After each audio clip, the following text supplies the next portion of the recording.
Hello, guys. Welcome to another episode of Liverpool Perspective. I'm with two guests today. Dylan couldn't make it, so I have two guests to preview the Champions League final. We have Owen, who has been a guest before, who's a Liverpool fan, and Arman, who's also been a guest before. The last time we played Real Madrid, but this time it's not the quarterfinals. It's not It's not a game where we have a bunch of players being injured. For Real Madrid, you had a few injuries, right? When we played you guys.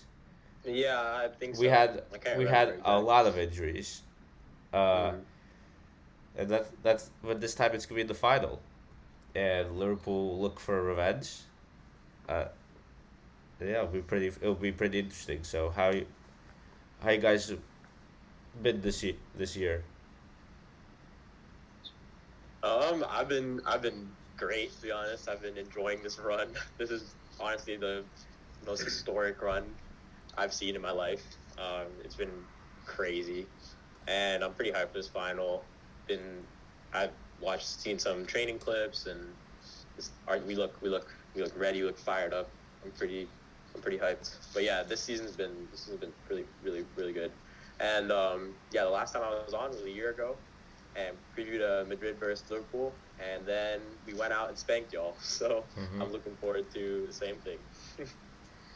Yeah, I'd say the same. I mean, Liverpool's had a crazy season with the whole quadruple and everything, winning the EFL Cup and the FA Cup against Chelsea, both on pens, was great to see. Um, the final day of the Premier League was a bit mental, but at the end of the day, Liverpool did all they could, fell a point short. It is what it is. It's happened before.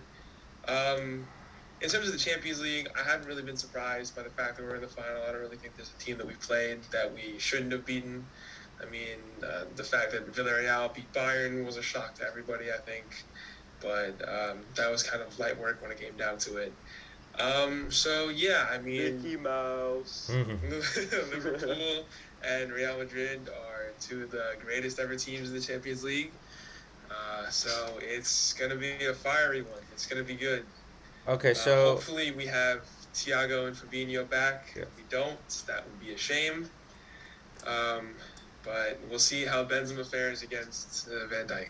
yeah, so let's kind of, because I don't think we done the pod. I did a podcast here since the FA Cup final. So like, I mean, the FA Cup final was a really like it was pretty interesting game where it felt like both teams were pretty tired,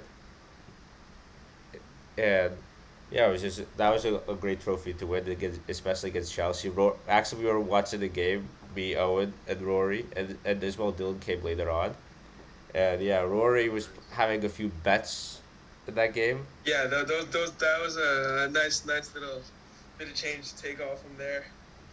He Yeah, had so much faith in Mason Mount too. It was nice. Mount and the future of the club and the present captain, Mace and Asby both missed. So kind of shows where that club's heading, I guess. But we'll see.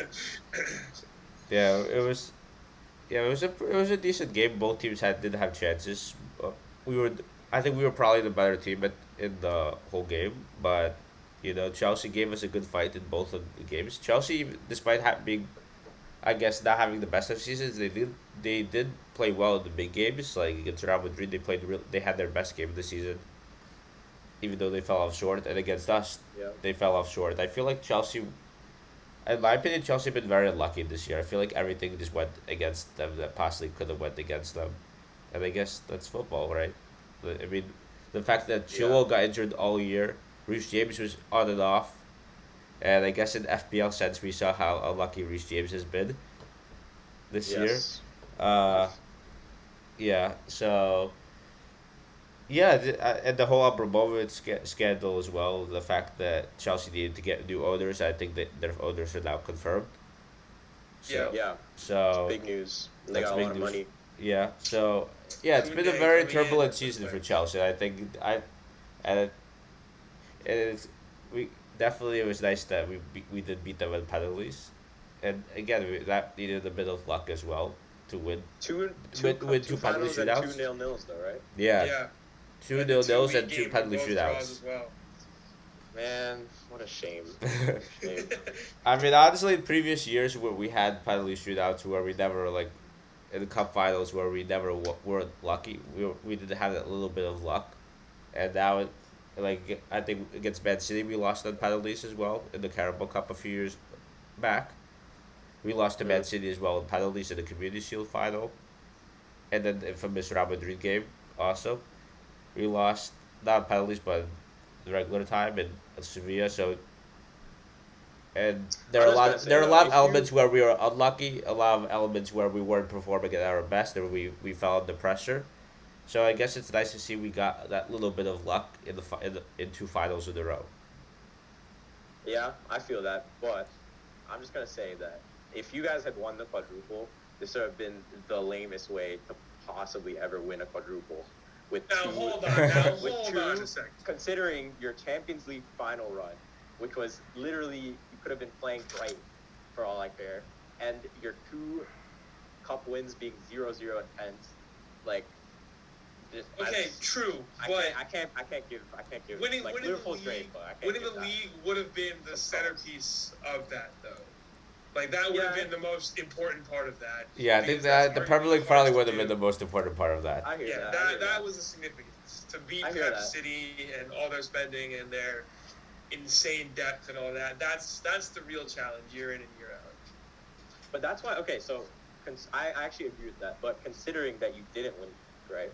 And also, I've seen the stat recently, which I'm sure you guys have seen as well, which is that Liverpool all year did not win a single game against top four in the Prem, right?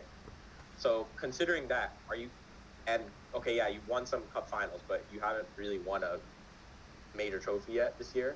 So is this season actually a success for you guys, considering no quadruple, no league, maybe not that great of performances in big games so far? What are you saying? I would consider the FA Cup a major trophy. Not as big as the Prem or the Champions League, obviously. But I think in order for it to be considered a success, we would need to win the Champions League, I think. Otherwise, I think it it's a would have- I'd agree with that. I think it's a success either way, just because we were competing in every competition, and that's not That's true. a very easy thing to do. Despite that we didn't play the best of teams. I mean, the teams we got were there for a reason. So, and they I mean, came we along. played every I mean, single possible game the we fact could in that the the fact that Bayern That's blew it true. against the fact that Bayern blew it against Villarreal is Bayern's fault. That our fault at the end of the day.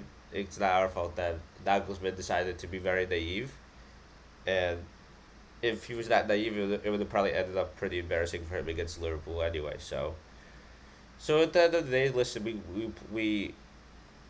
we still got over 90 points again this year, and this is something that and before heading into the season, which I couldn't understand at all. People are saying that we would be just making top four. We would be fourth, which is I I think remember certain people which is saying the that. which is like probably one of the most outrageous. I'm not even just singling out Armand, or I don't even know if Armand said it. There were just a lot of people who No. said it. I was So 100% one of those people. I'm not even. very I'm not worried. singling out Sorry, anyone yeah. because like it was a lot of people, and it just baffled me. It just felt like everyone forgot how good Liverpool actually are, and just because we had a bit injury crisis last year, it, everyone just wrote us off, and the fact that United, City, and Chelsea made a few big signings, it made people think that we're done and we haven't spent enough money and etc. etc. But we still we always I think we were always going to come back this year, and the fact but I never expected to be close to the quadruple. That was something Yeah. I could have never expected. So I think I either would way. say Our the two reason- signings. Yeah, go. Our two signings over the season have been two of the best. I mean, Kanate and Luis Diaz were great pickups.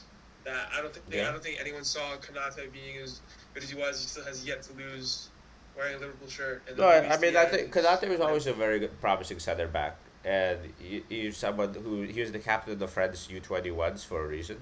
It's not because he's a bad player. So he was always gonna be someone who's gonna be very good. And Luis Diaz, Diaz is scary. Luis Diaz was He's just- someone who I think such a lot of people are like saying, is he good enough? But like if you look at the players we acquired over the past few years, Louis, like especially in the front three or whatever, like they've always been players who made a big difference. Whether it's Jota, now Diaz, and I think Diaz is really resembles us like Suarez for me, except instead of being a striker, he's a winger. So Interesting comparison. Yeah, I mean, I don't know. They both came in the winter. I think that's the main thing that no, sticks out. But I like, didn't even think about that, but like the fact, I mean, I think these Spanish players they have like a lot of passion in them, and I think Diaz is someone who does have a lot of passion. He likes to get into that's true. challenges, and I think Yeah. we saw that when he scored against Brighton, for example, Diaz his first goal.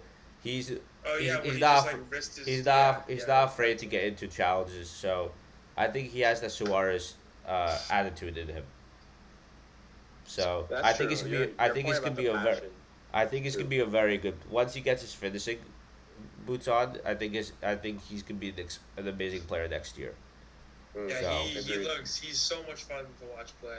like even Like like just in the FA having Cup final, I mean Salah only played 20 minutes, so like no one is playing very well in that game.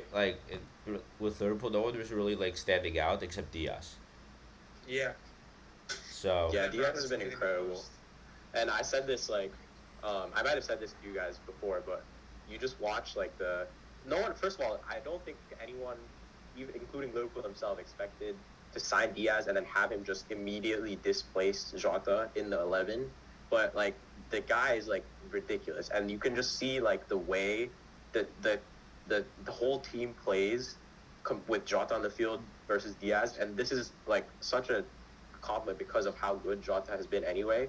But like you take the Villarreal game for example, that game completely flipped on its head when he subbed yeah. out Diaz at halftime for Jota. The team is so different, and so that's like honestly, I'm I'm honestly maybe even a little bit more scared of Diaz than Salah for the final. And also So another thing that I think Diaz having impact I guess isn't surprising, but like I think the thing that mainly surprised everyone is the fact that Mane went to a number 9 role. and I he's think also looked very the well, very good. that was the thing because we thought that Diaz is going to replace Mane in the next few years, but that literally flipped on its head.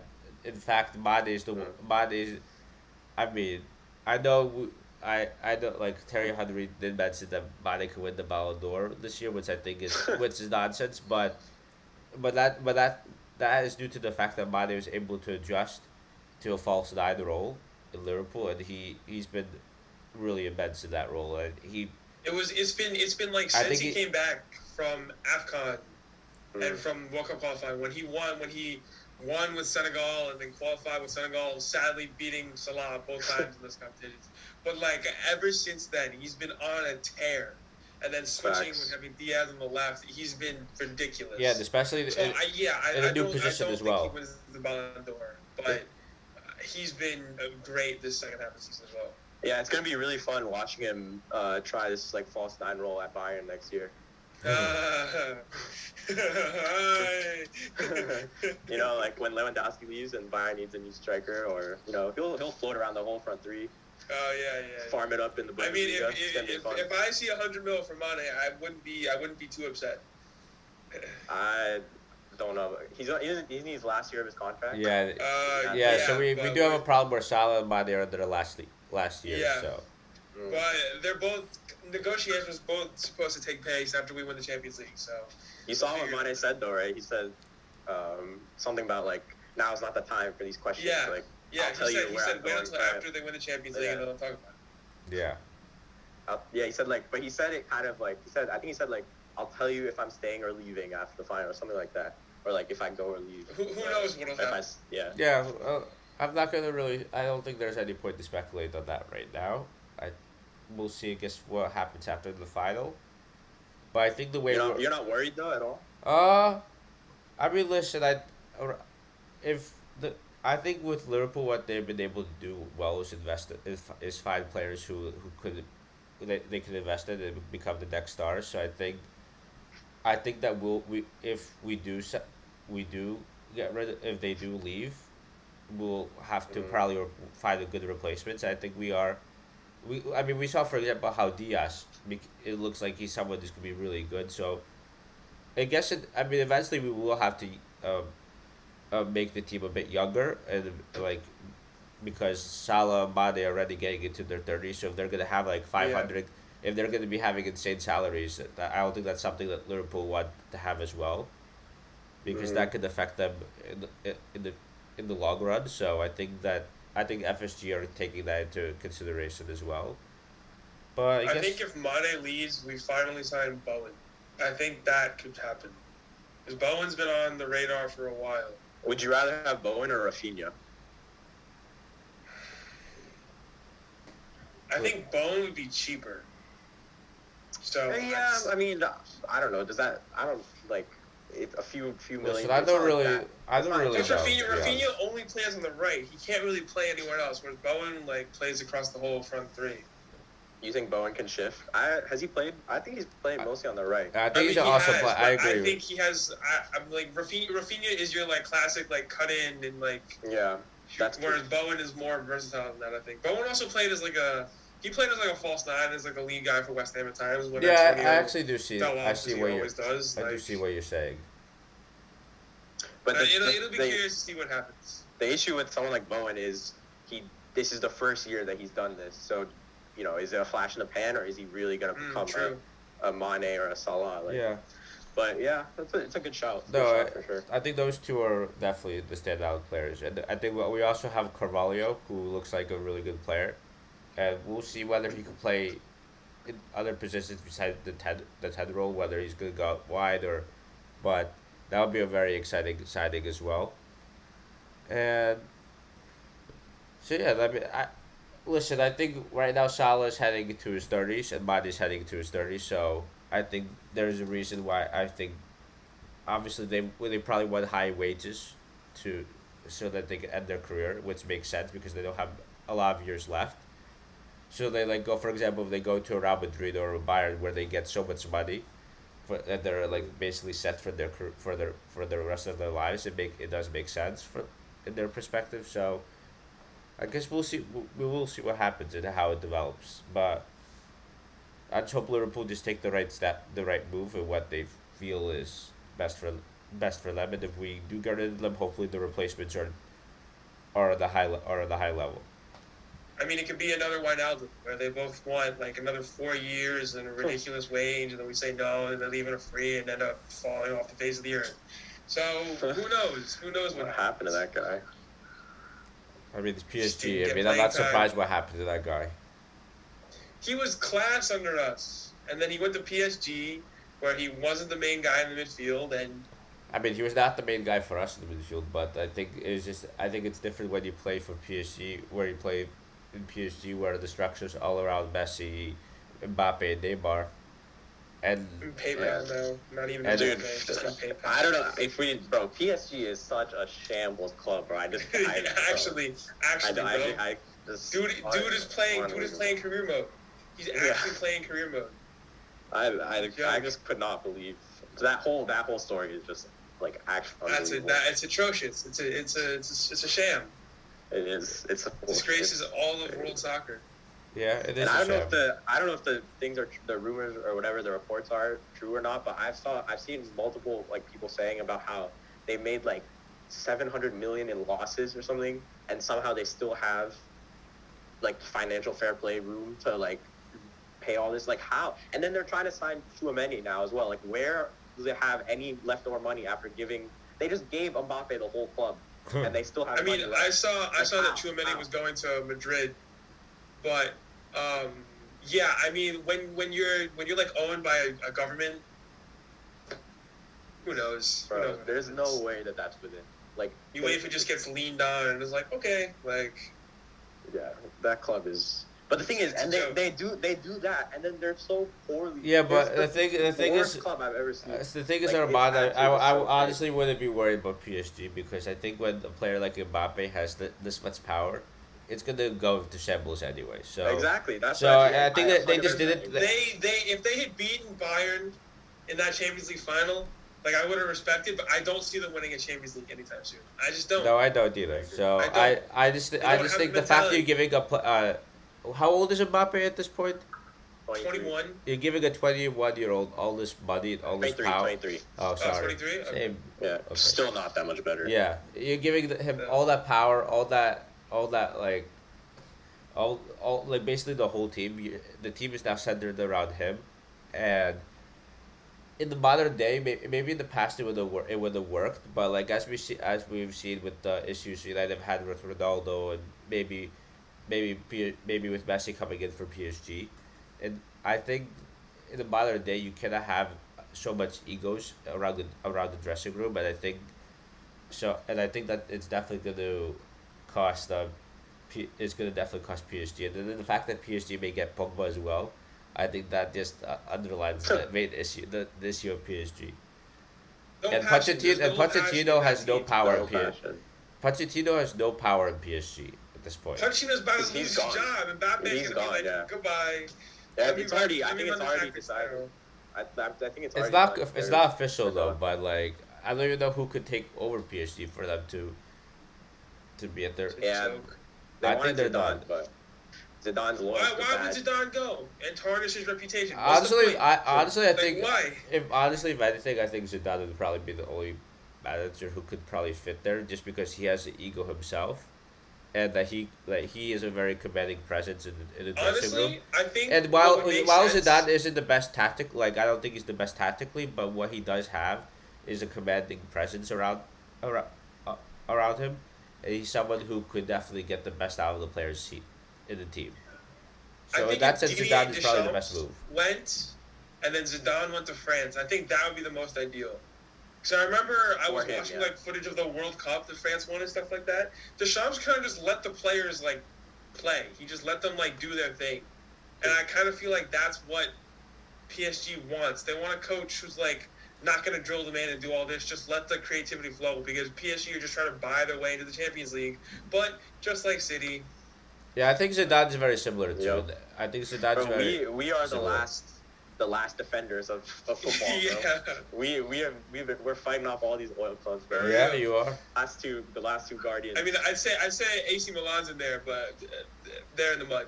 Well, Yeah, no, mud European wise. They won the Scudetto. Hats off to them, but they might they be got right. they got crushed but in Europe. we'll see. Yeah. So, yeah, that's. Let's talk about the final day of the season. We didn't really talk about that yet, and we mentioned it before. Like that was a crazy final day. Like I had all the hope. I mean, before the game, I didn't think that we would win the league. I had hope, but like I was hoping we would get into the final day at least. Just there to be a good final day, of the season. And once as we approach the final day, you have all these narratives of like, can Gerrard do this? Will continue to score, or will, and then you have the other narrative. Oh, will Gerrard bottle it for us, or like, and I think both narratives actually did happen, and Yeah, which is like the best and the worst, and it just combined to be the worst of. I was so ready to buy a Matty Cash jersey. I was so ready. I'm not even kidding.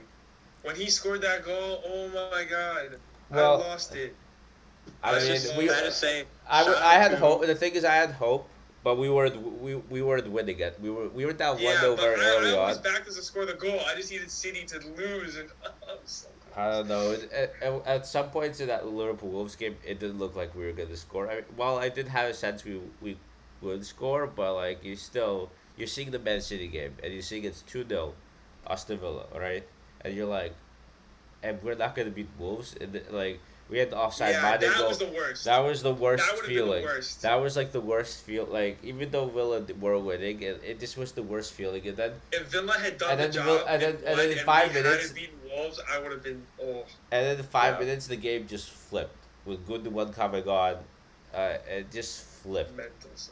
and then we finally get the winner, and it's like, I don't know. It was like fair enough, but like it was just all the hope, and then it just went gone. And the funny thing is we were never we were never like in the position to win the league. At one point Yeah, in that final never day, once did we overtake.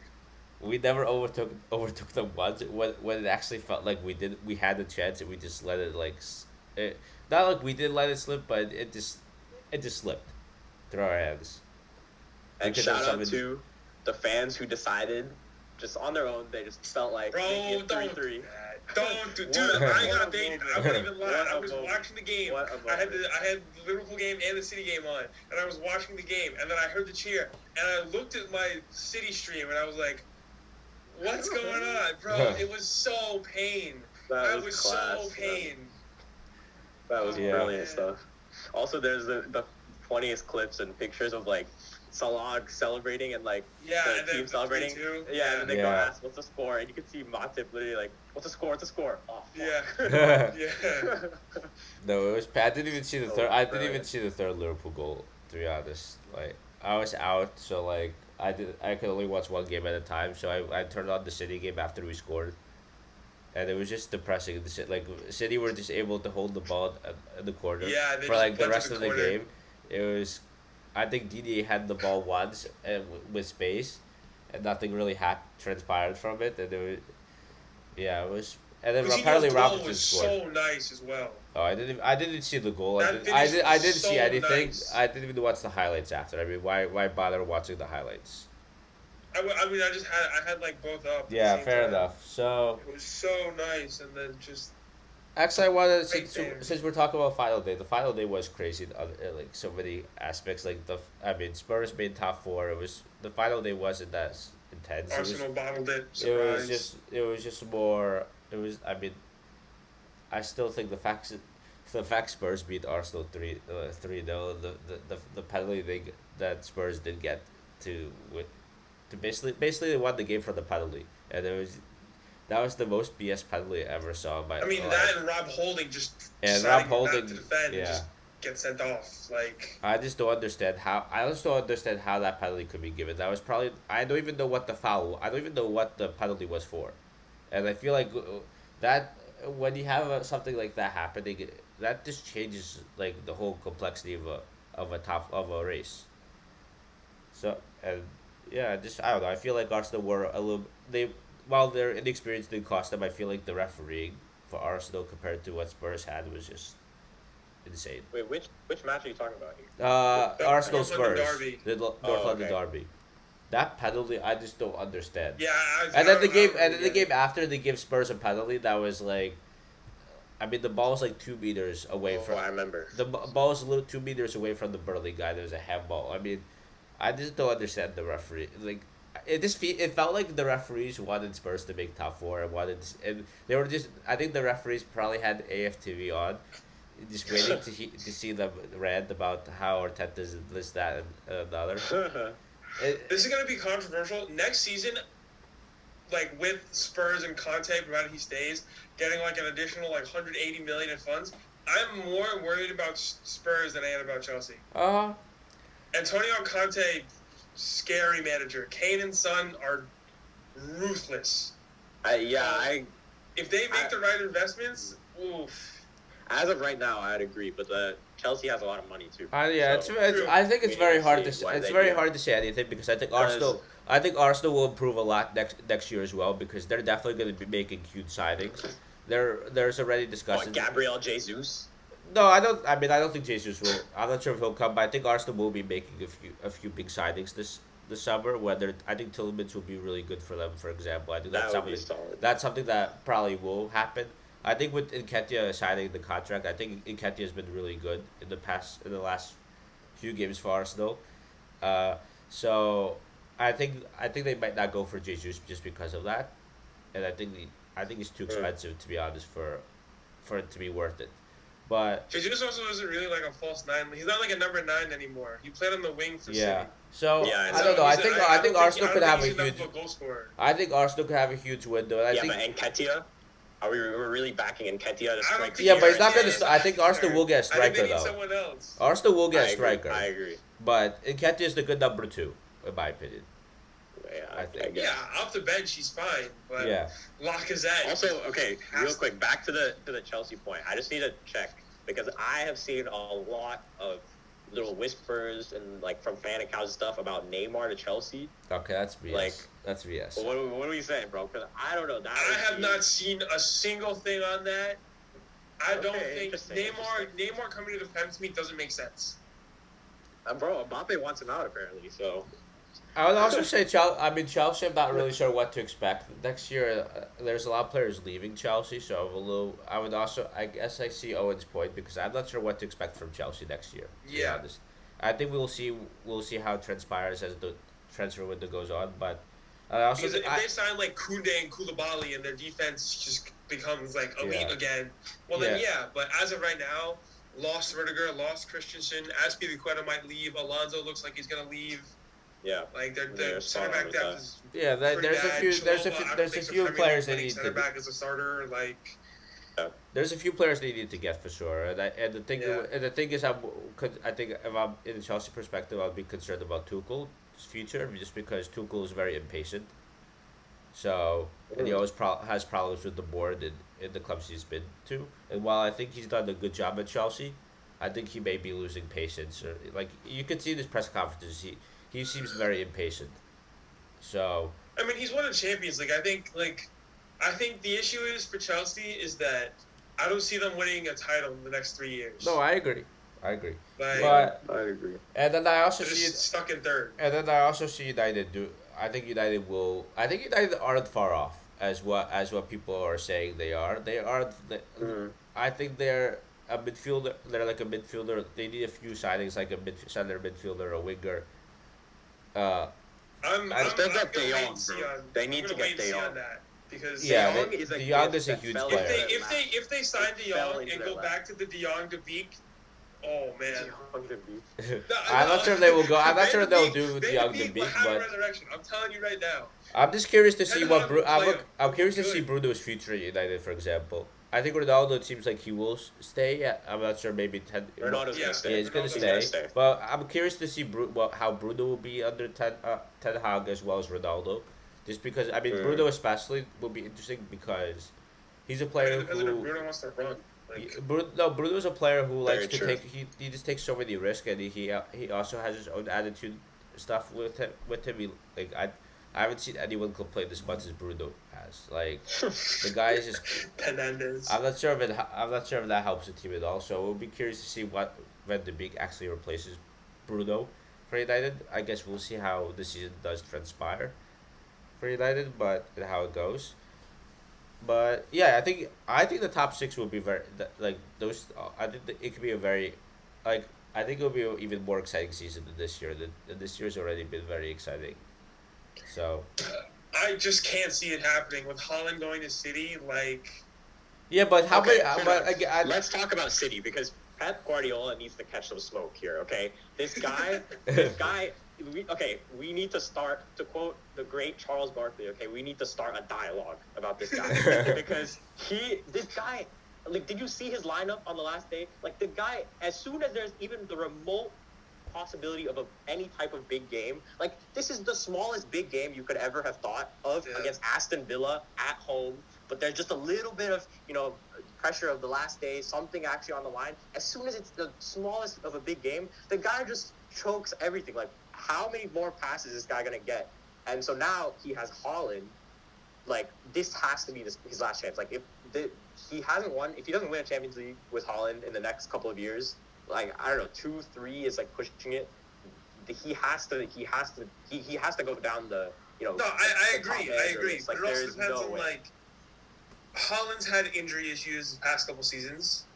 But like if he gets a full season out of everybody, within the next 2-3 years, and doesn't win the Champions League, which is what he went to City to do now, pretty much. That's what Yes. That's why he's And there now. I'm not hearing all this, like, it doesn't matter, like, the league is all, like, I guarantee you all that celebration, other than maybe Jack Grealish, everyone else celebrating, that was fake. It was fake.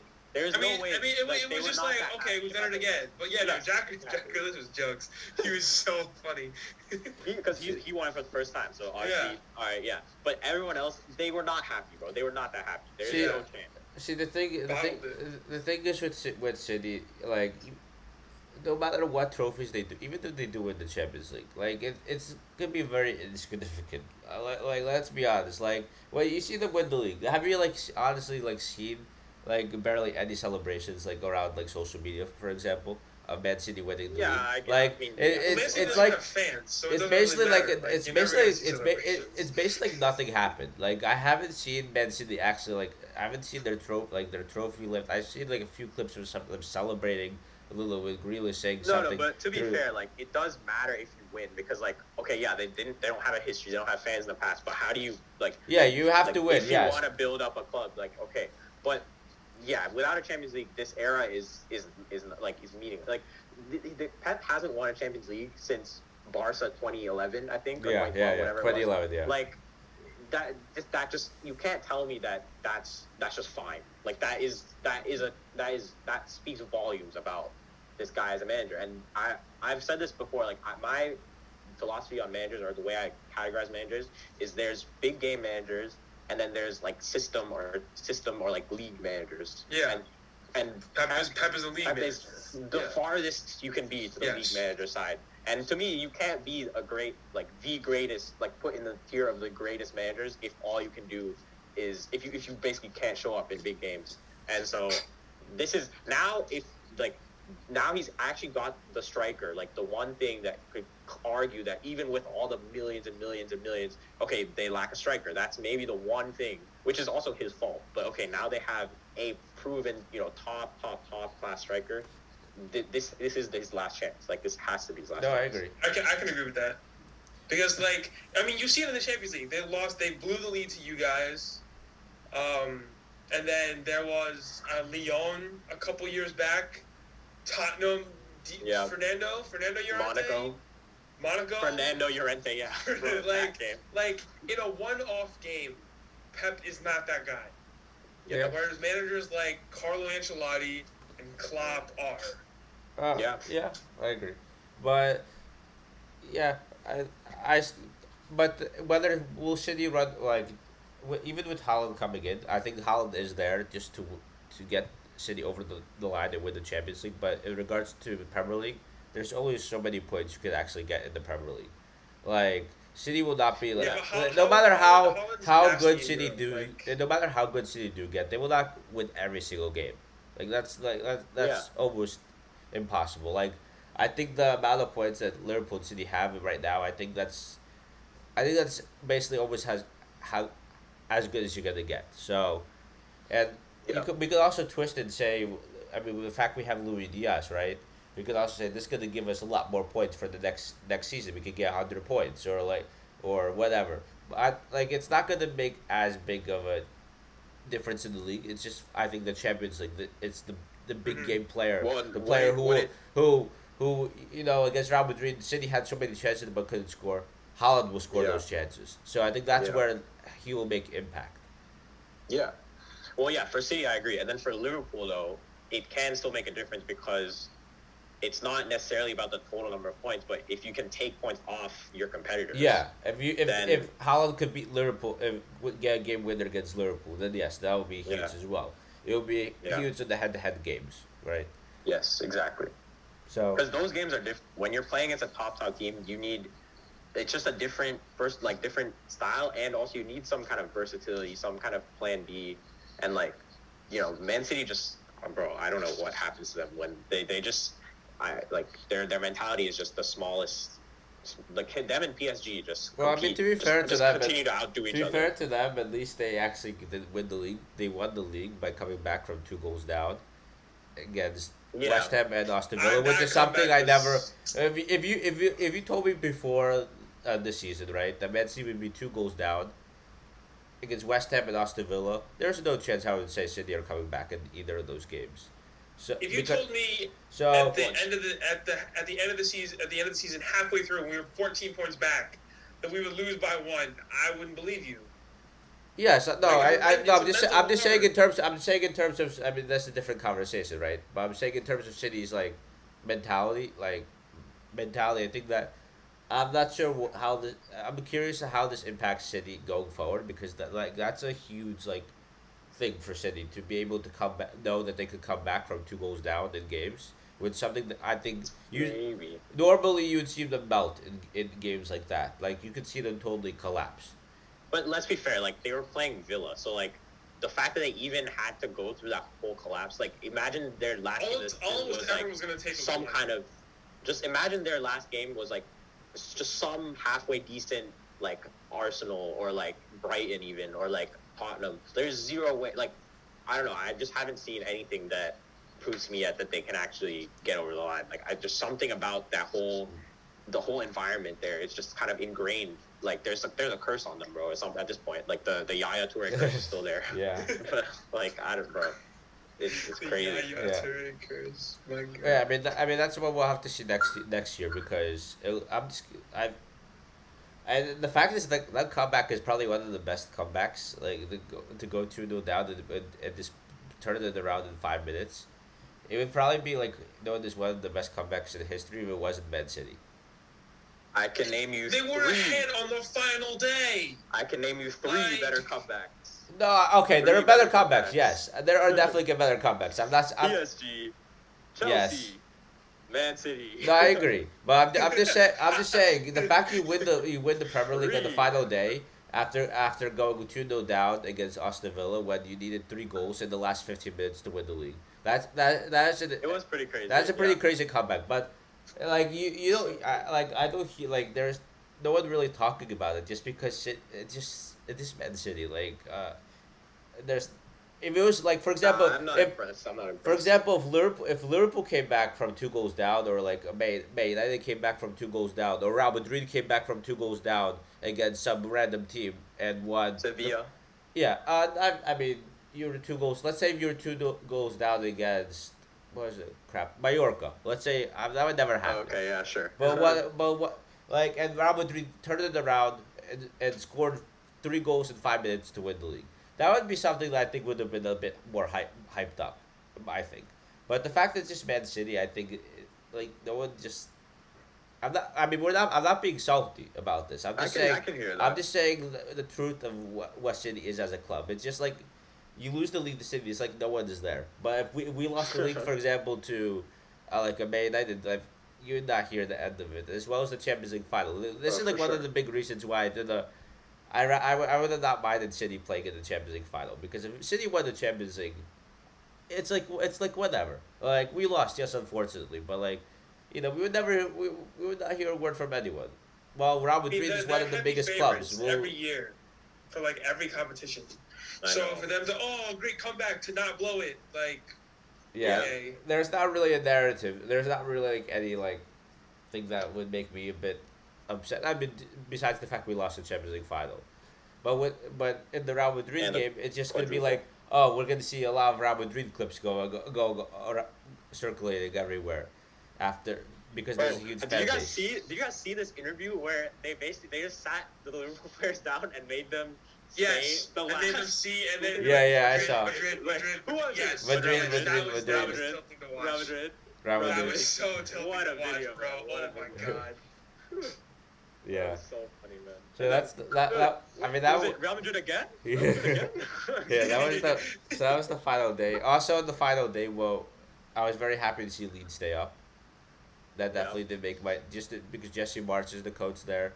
And just to see them. Brendan Aronson, more American time. And Brendan Aronson coming there. So it's very nice to see. And you lose Josh Sargent, you get Brendan Aronson. I mean, those are two different players. I mean, Josh Sargent didn't have a great flick, but besides that, he's. Besides that, you kind of forgot he was. Yeah, but yeah, that's nice. And also, I mean, we have to talk about this before we get to the Champions League final. FBL.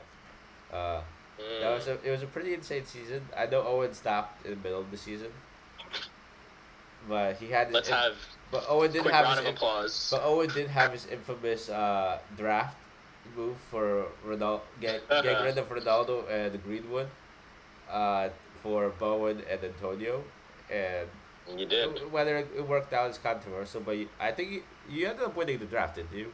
I mean, I think I looked at this draft standings. You ended up winning it. Owen? No, you. No, I don't think I won. I think I don't know. Either you or Argy won, but I did not win. I actually have the standings now. You actually blew it away. Me? Yeah. What? I was in third like the whole time. I know. When I saw it after the last day, I was pretty surprised myself. Oh my god, I didn't even know. Yeah, Oh, so bet. congrats on that. But I Wait, mean, wait, wait, I hold on, won the hold big on. prize, right? So Who won the United West Ham trade? Because I'm pretty sure it was me. Ah, I mean, there's the Ronaldo did score a because bunch of of goals, Bowen. Owen. Like, I'm pretty sure Bowen and Antonio had more points than Ronaldo and Greenwood. but Antonio kind of blanked for the rest of the season, so I think it was So between. did Greenwood. I'm pretty sure. Yeah, someone has to. We have to go. We have to go check Yeah, we have that. to look at that. I'm like, However, I want to see. I don't have the Bowen and Greenwood part, but I have this that I need to show on my phone from the day we went to Carragher's, and it says, I'll read it out. Yeah, Owen's we can't ice really see it. picks. Antonio's gonna score more than Ronaldo by end of the season. That definitely didn't happen. That's fair. That's fair. You got Let's me go there. check that one out. Yeah, that definitely didn't Oh, happen. wait. We don't even need to check my that. bad, you can't read that. But just to full up, this is the fantasy, this is the FPL standings. In fourth place in terms of total points is Jared Bowen. Ronaldo is in like, I don't even know. He's down the list. He should be somewhere there. The Bowen Antonio The trade question worked is- out in my favor. but I Well, don't but know Bowen because- could have had the point. Bowen could have Yeah. had a lot of points before you got him, though. So That's And true. a lot of Ronaldo's points were At the very end of the decent season. with his streak, the hat tricks. Yeah. yeah, so it's Stupid ass orange. so yeah. I don't really. Yeah, We have I to said check that you know. out. I We do did have to forget check I that said out. that. But we do have to check that out. But yeah, I mean, the FBL standings. It was actually kind of a very wild season in regards to like FBL itself. Like you were ahead for a long time in like the actual not the non-draft standings. You were ahead for a while. Then you Yeah. went. Then you kind of fell apart. I did. I choked it. You just choked it I completely. won't. I'll take the L, bro. I choked it. And I ended up being ahead of you by almost 100 points. Yeah. I sent you the picture yesterday. I will plead my case of terrible luck. I mean, yeah, you went. But You I also when you needed I- to go for Bruno, you got Ronaldo. When you needed to go for Ronaldo, you got Bruno. Yep. It was just, all year it was literally just I made the right read. I got the menu player, and the problem is they both had the stats pretty similar, and I just had to pick one. And every time and it's not even just it's like I pick Ronaldo and Bruno has a double game week and gets 40 something points. Then I pick Bruno and Ronaldo scores 2 hat tricks in a row. Like what can I do here, you know? So like, but you know, I had a little period where I kind of fell off and I didn't really like pay much attention to it or like think about it as much as I should, and I probably played my chips wrong towards the end of the year. So next year we're gonna go. where did for Owen my- finish my- off? Owen finished in 12th. Owen Probably down there somewhere. You finished Owen's 12th. on the relegation, so Pretty Owen's quick. getting relegated. Owen finished up in 12th. So 12. Out of how many players? 12? 24. So you're exactly mid-table. Honestly, mid-table after stopping after 3 months, I'm not even mad. I think the people below you also stopped. Stop. Yeah. I think Tim might have been the only one who didn't stop. Who was in third? I saw 13th. someone on the last week took like a minus 24. Well, fair enough. And just like changed his whole team. Fair enough. Well, when we were at game 36, I was this close to being top 10K. Yeah. Then there are 2 players. Yeah, I didn't realize you guys take it this seriously. I Then might have to get serious about Then this. there were and hop 2. on the train Then for there real. were 2 players It's- that ruined it. A guy named Son against Yep. us, which made it worse, and De Bruyne. De Bruyne especially. That guy just crushed it in the last few weeks. While I still had Salah captain. So Shame. Your Liverpool bias led you Yeah. astray. it did. I started Salah in week 30. Yeah. I went back. So I went for bro. I went for Mane over Salah, and I still back that was like the smartest. I mean, move. No, Mane it was. still It was a listed smart as move. wing, as like a midfielder, right? So yeah, not I just As felt soon as like if he I got moved- rid he of moved Salah, to he the- would have started scoring, and it would have been very weird to celebrate him scoring, and Without him. Yeah, without him. So I just couldn't get rid of him. Like otherwise, I'd have probably got De Bruyne ahead of Salah, or went for Mane, in fact. But Luis here's a Diaz triple captain first week. Here's a good FPL question. Are you gonna put Holland straight into your team, or are you gonna wait? No. It depends who City do play though, honestly. But I don't know. I Okay, guess that's I true. think with FPL it always just depends on what the squad is and how much everyone's worth and like what are the essential players to get. There's a budget Yeah, at the end okay, of the but day. let's say he's like 10 mil. He's not gonna be Because I ten. think, He's not gonna be 10 mil. He's gonna be what you Harry think? Kane. He's gonna be Harry Kane price, like Yeah, he twelve is point going to be five. Harry. Do you think he'll be more? I don't know. Yeah. He's If not it's gonna 10 million, start at I think Harry if it's Kane. 10 million, everyone gets him, right? I can Okay. easily see him being like 12. Like, Bro, off easily. the bat though, without even playing a minute. I mean, Ronaldo did. Yeah, but that's Ronaldo's Ronaldo. But at the same time, yes. Just because it's City. Yeah. And it's It is Holland. City. It is City. Holland, over his Dortmund career, averaged a goal a game. It's ridiculous. Yeah. By the way, Yeah, did I you're tell not you wrong. where I ended up finishing? Ended up finishing 32K. Yeah, I So checked. Yeah. Yesterday or a couple days ago. So very from- very respectable. Very respectable, but finish. for going close to top 10K in the Is that your best finish? Oh, well, yeah, probably. That's definitely my best. I haven't taken Okay. FPL this seriously at all before, so. Where did you end up finishing? I finished 100 and I believe 132K I think or something around that 130K. Damn, you really fell apart. Just for jokes, I'm curious as to where I ended up on this. Yeah. Are you top 1 mil? That would be the Yeah, Are we talking? Wait, so is it from game week 1 or from overall? overall. overall. Ooh, 2.3 mil. Oh my days. Yeah. Oh no. It's fine, bro. That's not even that surprising though. We'll put you on in London. Yeah, we'll get you. kinda We'll get you gotta into it. Yeah. Yeah, we'll get you into it. But yeah, it was a crazy season, FBL wise, Premier League wise. Like the fact that That's my revenge. there are so many like double game weeks and whatever. So it was a crazy. It's nice to win our league though, but Yeah. yeah. That's my Liverpool wants revenge for the final. I'm getting my FPL revenge. But I mean, you got your Speaking of the you got final- your revenge to be honest when beating us in the final in the Intramural final. To be honest, That's that true. revenge That's true. was That's enough true. for me. That was a I very still want heartbreaking that game, goal. Josh. I still want my team versus yours. I'm hearing too much smoke from your team. I'm not having it. Well, hearing too much we're all chat London. from We're you and all your London, sheesh. so that will probably end up happening in the spring semester when you go back to I'm 11. pretty sure my team's gonna end up dissolving anyway. But I don't even know. I mean, come on. There has to be. You guys have. There has to be a third. Bro, remember There when has to be a Inter third Milan team. was like, there was rumors of them just dissolving. That was Oh like yeah, a year yeah. ago. There was. Oh, Yeah. Like- dude, Indy in shambles. Bro.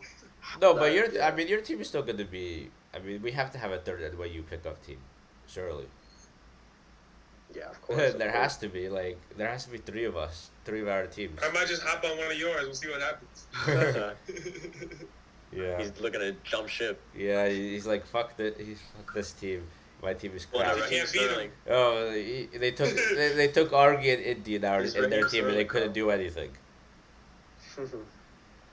Yeah, but yeah, even the intramural season was kind of insane. Yeah, Especially it was. especially the final. I mean, for you, all the games were pretty like shit besides the final. I But bagged the last minute winner. yeah, Very solid day for me. yeah, that was a Howler screamer. from the keeper. That was it was a screamer. Bro. Keeper catching strays. Yeah, Arman was just too good for us. That was. We were worried about Mark the whole time, and then at the end it was just Arman just making the difference more than Mark. It's a dream team. Yeah, just too good. Well, yeah. Let's just preview then the Champions League final. We've spoken probably for indeed. almost an hour, and we about everything. Actually, before that, I mean, let's talk about a bit of Madrid. And Okay, because yeah. we didn't really talk about Madrid at all so far. Like a little Yeah. here, so you won the league, pretty easily, Yes. and mostly because Barca were shit this year, yes. especially at the beginning of the year. I think if you, actually no, but Barca were a bit inconsistent under Xavi as well. I was gonna say you guys were probably like pair on pair. Actually, you may have still been like kind of similar in terms of points since Xavi took over. Because I think when Koeman got sacked, Barca Well, already that's 10 points actually that's behind. actually a good that's actually a good point. Xavi, I don't think that's actually true, but Be- even if it is, it's probably skewed a bit by the last few games. Yeah, when because he Real Madrid didn't didn't give really a crap, play. right? Mm. No, but But I was I just don't think think that I is- was just thinking because Real Madrid were already like really ahead of Barca. I think I remember that when Javi came, they were 12 points back of us. So if you want to check right now, So I'm pretty it's sure 13 points. So Real Madrid just did better by 1 point. But again, as you said, the past two games you tied 0-0 and 1-1. I mean, those were just joke games. So. we played Marion, so that's how you know. So. Yeah, I mean, it was a pretty easy league win for you. And Atletico Madrid, I'm not sure. I still don't really know what. I mean, I don't really watch Atletico that much. I don't really know what happened to them. It just seemed like I guess they had a few star. Underperformed. They had a few star players, and I feel like the balance for them Suarez team didn't have a nutty season. Yeah, it just seems Suarez like their didn't play balance well. wasn't the best. Yeah, I think he had. I don't know. Atletico has such a jumble of players right now, and the way like they just can't make them all fit. Like Yeah, amount of that's what I attackers- was gonna say too. That's what I was trying to say too. But like they had, I mean, Suarez left you right, but like they had Suarez. This was Diego Costa still on the team at that point?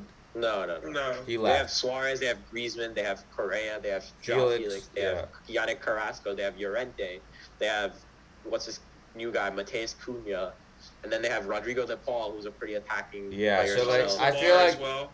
Oh, Lamar. Like, how many guys do you want to play at once? You know, like, I don't know what is going on. Yeah, Did I even say Griezmann? They have Griezmann. Yeah, Yeah, you said that. But, so Yeah. I think that was the So- biggest problem for Atletico Madrid. And where did they end up finishing this year? Fourth or third? Third. They ended up. I don't even know. It's a They very ended good up question. finishing third.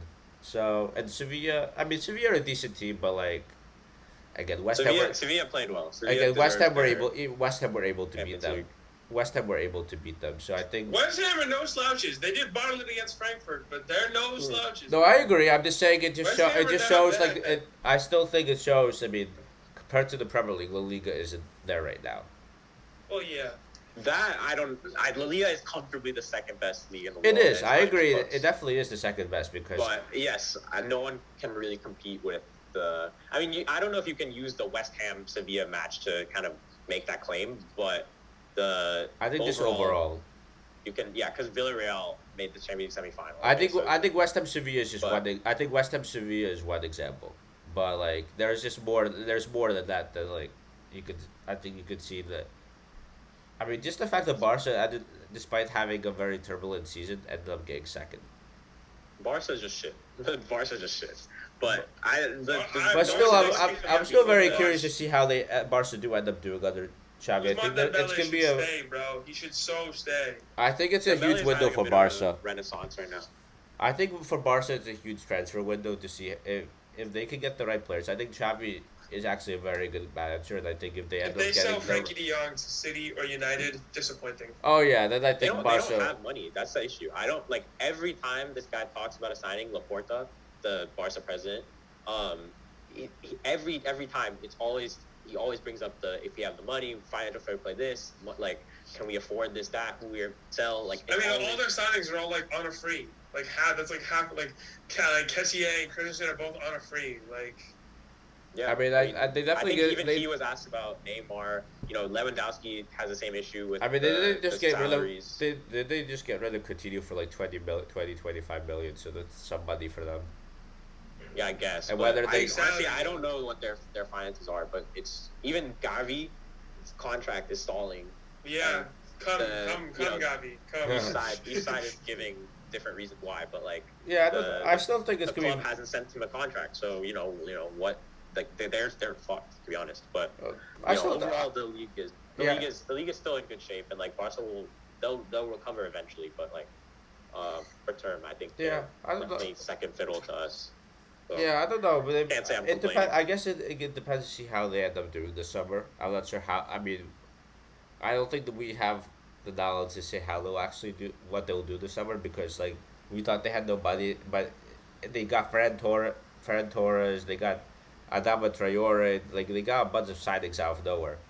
So like I mean, yeah, Veron is a solid signing, but Adama is not staying. Adama's No, I going back to agree. Wolves. I think that was a very short-term signing because Barca. But come like, on, you can still say like, yeah, you're being very nice and diplomatic and like, oh, you can't, I don't know that, but like, bro, they're gonna be ass. Like, I think if you guys, I think you guys are probably the favorites to win the league this coming season. But I like Xavi. When Xavi first got brought in as a manager, I remember talking with Rory about it. He had no faith. I had faith, and they pulled it back to second, which kind of also says the state of the rest of the league. But you know what's also at the pretty same interesting? time, I think it'll be closer than you think it is. But I think you guys will still win. I have slight, like, Xavi to me is like I kind of view him in the same breath as like an Arteta or like that kind of level. Yeah, like, it's very similar. They're actually, I think they're like, very similar coaches. He's good. He's good, but I don't know if he can be great. And so we'll see if, and like Barca, eventually you actually want like the great managers, you know. So we'll see what. But No, like, actually, he can. There's potential there. He can do a job. I think to be honest, I think Barca and Arsenal are like very similar positions. Like in regards to their team and like the way they play, very similar. I think the only thing is with Barca is that Barca, like, they're allowed their players to have experience in this tiki taka football. Like you still have Busquets, PK, etc. there. But the problem with Barca is, well, Arsenal are a team that's getting more experience. They're getting like their young team getting more experience. Barca have a mix of players who are very old and need to be replaced, as well as a few young guys and a few uncertainties like Dembele. Is he going to stay? He's a pretty key player, and the outlets that Barca do have right now, like Adama Traore, Aubameyang, they're very short term options. Like it'll work for a half a year, maybe a year, but they're very short term options that need to be replaced. And actually, what I actually found, Barca actually weren't looking at like the looking at Barca actually were kind of their away form was actually second in the league this year, which is pretty Okay, fair interesting. enough. And they were fourth at home, so their home record is worse than their away record. And they lost 5 games at home and lost 2 games away from home. So I don't know what happened to Barca this year at home. I don't know. That doesn't really. I don't care, to be honest about. No, like, I just found that pretty interesting. I think, like, yeah, Barca. You want to make the Barca Arsenal comparison, but like Barca, I think is in a much better. Like, I think Arsenal, if anything, are going too far down the youth path, and like they actually need some. No, they. Like, I think this summer. I think what I think for Arsenal perspective, what they would hope to see is someone is like more experienced player. I think even Arteta was saying this in his press conferences, is that they're a team that expect that they need marquee signings at this point. Yeah. They need Thomas Partey to stay fit. Well, that too, but I think Arsenal are a team right now. They're looking at getting marquee signings and raising their team to the next level. And I don't think I wasn't even I wasn't trying to go back to Arsenal, but I was just gonna say that. No, I agree. Lewandowski would be a pretty good fit, I think, at Barca. I think that would be a very good signing for Barca. Secure. Yeah. But also, speaking of signings, we need to figure out what we're doing with our signings. I mean, your midfield is like 40 now. Yeah, it's but I think we're going to Real Madrid transfer. I mean, if you guys are getting that guy from Monaco, I can't even pronounce. I'm not gonna try to pronounce his name. Tchouaméni. I mean, that's a huge. That solves the Very midfield good. problem. I think. Actually, yeah, you have Tchouaméni and Camavinga. Casemiro is still 30. I think that solves the problem. And ridiculous at the age of. Honestly, the midfield has shown that they're still elite. So and you guys still have Valverde too. So I'm not very worried. You just have to. We have the backups ready, and at some point they'll start to drop, and we have the. Tchouaméni is okay. To be fair, I haven't watched him really, but like all we need someone that's like can actually tackle like Casemiro can, because that's the only. I'm not convinced that Camavinga can be a single number 6 like a Casemiro. Yeah, I don't see that either. So if Tchouaméni is that guy, which he's kind of touted to be, like, then this is perfect. And then we just need to figure out. We probably need like some kind of attacking winger-ish type player. I mean, you'll probably I need a striker in the next few years too. In the next few years, yeah. But for now, I mean, I think the a backup striker is definitely on our minds. Like Look a at big guy. Jovic. Yeah, Jovic has had a rough time. But I would really like, given that Mbappe is off the table now, obviously. Um, I'm trying to think of. I was trying to think of like who I would actually who's like the best option, and I'm gonna throw out the name Serge Gnabry as I think a very very likely and a solid Madrid signing. I think That would be spicy. That'd be cool.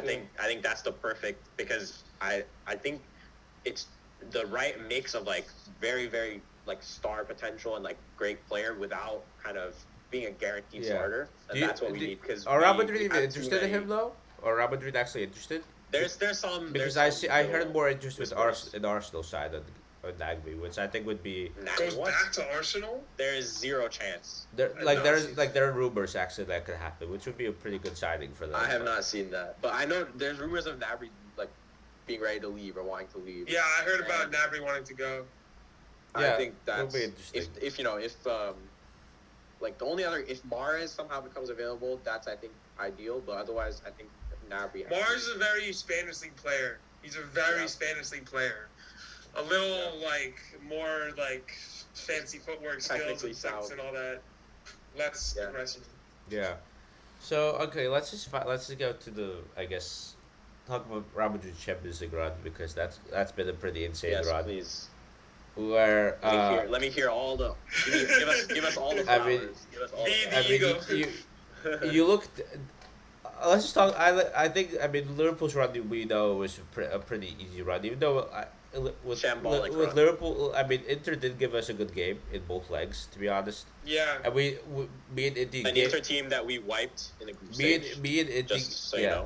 me and Indy did make. Me and Indy did make a good preview for the game. Like we had a very extensive preview for Oh. the two legs in this Yeah. podcast, and it turned out going exactly like how I think we expected. I think it went. I mean, the way I expected. I think Indy thought they would get demolished, but I thought it would be a pretty competitive game.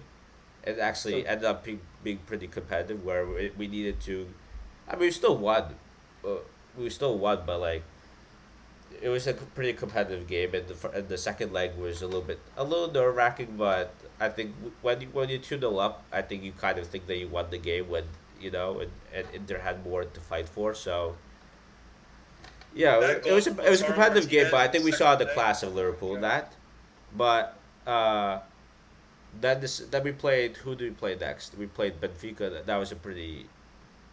That was a pretty easy. Darwin Nunez is a baller. That was a pretty easy game. Mm. He's got some sauce about him. He's about it. He impressed me in those two legs.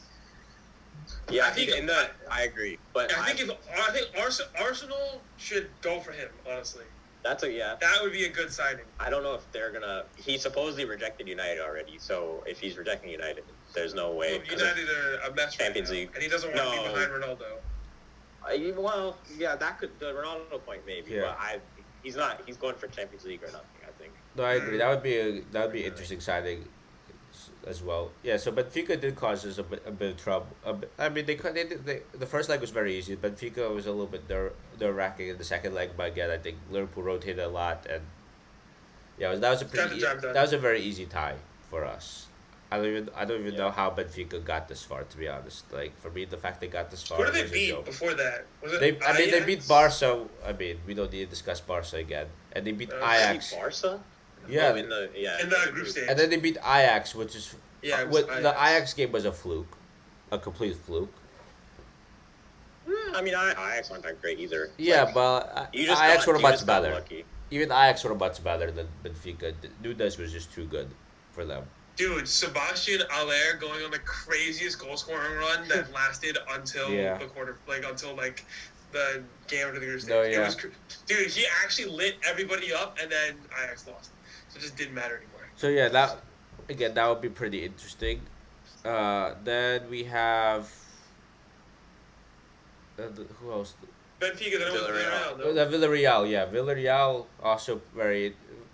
also was pretty I guess simple tie. It was. I mean, it was a bit nerve wracking just because of Una Emery's cup magic, He was able to do a masterclass against Very Juve. well coached team. I was very impressed with them this year. Unai Emery is about it. Juve, Yeah. they were able to beat Juve. They were able to beat who else? They beat Bayern as well. Yeah, but at the second leg, they actually gave us a very good fight. I think Liverpool were at their best in the first half. But like, Bring on Diaz. and that I don't think it was just Diaz. I think the fact that Liverpool, I think at halftime Liverpool like Klopp got the players to calm down a bit and to get themselves mentally ready for the second half, because it was for me it was just I think it was all about if Liverpool or game or they don't feel like they're under pressure. They feel like they're you know they the this game is winnable, and if they play at their best, then they were gonna win the game. And honestly, Rulli is so terrible. Rulli sold so hard. I never see the keep like. I mean, besides Karius, I never see the keeper who made a mistake in every single goal. Hey, we don't talk about him anymore. He's not in goal this time. But like he made a mistake, bro. But Rulli made he didn't even make a mistake. He didn't just make a mistake in the 3 goals in this game. He made a mistake in the first leg too. Like Karius' whole career was. I can't say I watched the first leg, so I don't remember. Yeah, I mean, Rulli just had a disaster class. Like, it was crazy. But yeah, let's go to Real Madrid. I was busy watching Real Madrid was a best bit more in the history of the Champions League. Real Madrid was a bit more interesting. About that. That's a bold statement. Bro, no, I think it actually. I think it has to be. Still wins that. Who? I think the Remontada still has to take that. Though. Wait, who's? He's saying the Barca PSG, but like, bro, the quality of football is just higher in this match. Like, it was just better. Like that's true, but some of the second leg was mental. Yeah, but think about like, okay, a long ball into a flop for a pen, and then like, okay, yeah, like a nice free kick goal, and then like some smash and grab. Like, this was actually just high quality. Every storyline that could possibly have been in a match or in a 2-leg tie was there. And he did it 3 times. Individual brilliance of and that. If you want to even talk about the run, oh my god, just like. I mean, this Madrid team's run is gonna go down. Is one of the craziest. No matter what the final result is, it's gonna go down. Yeah, I mean, this is one of the best groups.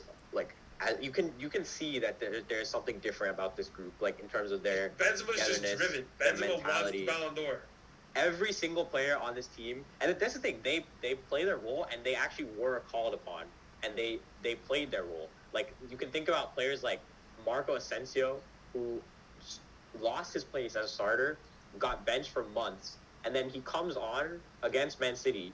Ancelotti actually trusts him he takes off our whole Casemiro, Kroos, Modric midfield came off by like the 75th minute, and you have Asensio playing attacking mid, and as we're trying to make a comeback against Man City in the semifinal, like the biggest possible stage you can get, and there's players like that, like making contributions and actually like delivering after months of just contributing in practice, contributing in training, and not seeing the field. The amount of togetherness, like the desire to learn from the younger players like Camavinga, Vinicius. Like, honestly, it's very like Alaba has come in this year and acted like he's been a Madrid legend for like 25 years. Yeah. Like, become the biggest like leader of our back line. I've completely surpassed what I expected from Alaba. Like, the group has been absolutely ridiculous. Like, our back line against Chelsea to end the match was, I'm pretty sure, like all non-starters. Like, it was like Marcelo, Carvajal playing center back, Nacho. Nacho has been, Nacho is like the biggest like versatility merchant you'll ever see. Like, he is like actually the Spanish James Milner. Yeah. So literally. Yeah.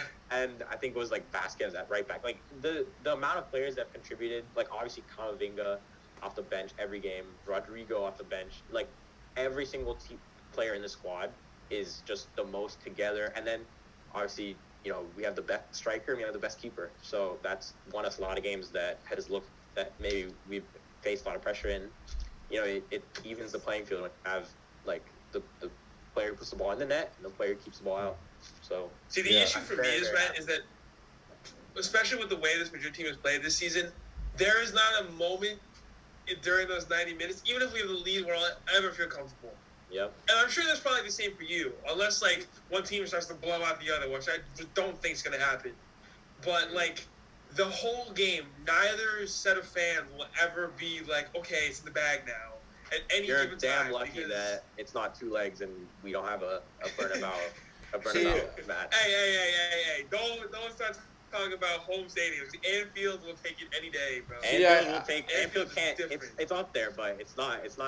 See the overriding. It's just different gravy. see the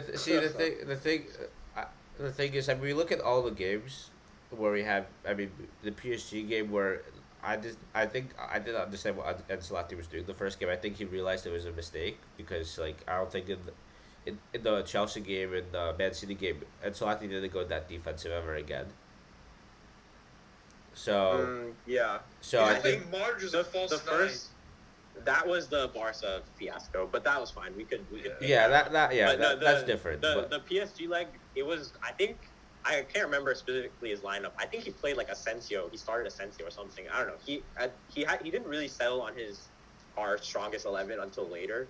But yeah, the first leg against PSG, we just kind of sat back we and were just pretty outclassed. Like we didn't come into that trying to be defensive or like it's like park the bus Yeah. type. But we just couldn't deal with like the amount of ridiculously like quality. Like even if their team is terribly set up and like in terms of balance and like tactics, their quality is still undeniable. And so we just got overmatched in the first leg. I mean, the thing is, I think it in all the ties you were and all the ties in a lot of spells of the game you were outclassed. Where like you would where there were a lot of points where it seemed like which is what made the whole run amazing. You were outclassed so many times, but the players you have in the midfield, the big game players you had in the midfield, and with Vinicius and Benzema and Rodrigo coming on late on, Camavinga coming on, and like those players made a difference. And the fact that like for PSG, Chelsea, and Man City, they weren't clinical. They weren't clinical when they were at their dominant best. When they were outclassing Real Madrid, they didn't score. Like they had so many chances. Whether it was Mahrez sold so many times. Messi missing the penalty, whether it Yeah. was, whether what else happened, whether it was Pulisic missed a few whether it was chances. Pulisic against with Chelsea. It was a few other even in the home leg for Chelsea. They missed a few chances when they were better. And Man City, they had so many chances, especially in the first leg, and the Grealish one in the second leg. So there are a lot of Even moments where that, bro. No, I'm telling you, no other. Funny enough, except for maybe Andy Robertson, no other player is running that hard when you're down 2 goals with like Yeah. 10 minutes left, and actually believing that it matters to clear this ball off the line and keep the match. Yeah. Like no one else, no other team is doing No, I that. agree. Like it's on like the just the desire, just the pure desire from the DNA of Madrid. I don't know what it is, but the pure desire throughout the whole team is just like It's the winning mentality. Both But- clubs have it. But, Both but I would clubs say have what that drive. I would say Yeah. what the fact you have those players who when after a dominant spell from like the opposition team, they're able to get Madrid up the field, and once Madrid are able to get up the field, they're pretty good at counter pressing. Once they lose the ball, they're very good at pressing and winning the ball back. The problem with Madrid is once the counter press is beaten, like Madrid cannot get take the ball off the other team usually. But once we're not really a pressing I guess we have a bit of a counter press at the start, but I think we are actually a much more kind of lenient team in that sense. Like we'll back off you until like our midfield line, and then we'll kind of sit in. And I would say and then no, we'll but just usually spring. you guys usually counter press usually They're at just, the they're just a better Burnley. You guys basically. usually counter press at Burnley do press though. I mean, to be fair, Burnley A just don't have much quality. better Burnley. No, but Madrid like they do press with with Benzema pressing the center back and Camavinga also not Camavinga Vinicius and whoever is Valverde also pressing the center backs, and you guys do press like mostly in the beginning of the game and the end of the game when you need a goal. And and that only happens when you guys are just high up the pitch. When you guys are high up the pitch, you do that. And it's very hard for teams to be able to play out the back from that. So, I think like that has helped. That helped you especially against PSG when you had the Donnarumma mistake. Mm. That's how the tide turned, just because of that Yeah. press. So Yeah, Donnarumma yeah, was a so donut. Sold. so Madrid's counter press, like when the team is the Alisson's got to be careful. when Man City or like whatever are playing Dies out the out. back, that's where Real Madrid are good at pressing. But once that counter press is beaten, then usually City or like Chelsea dominated the game like pretty easily.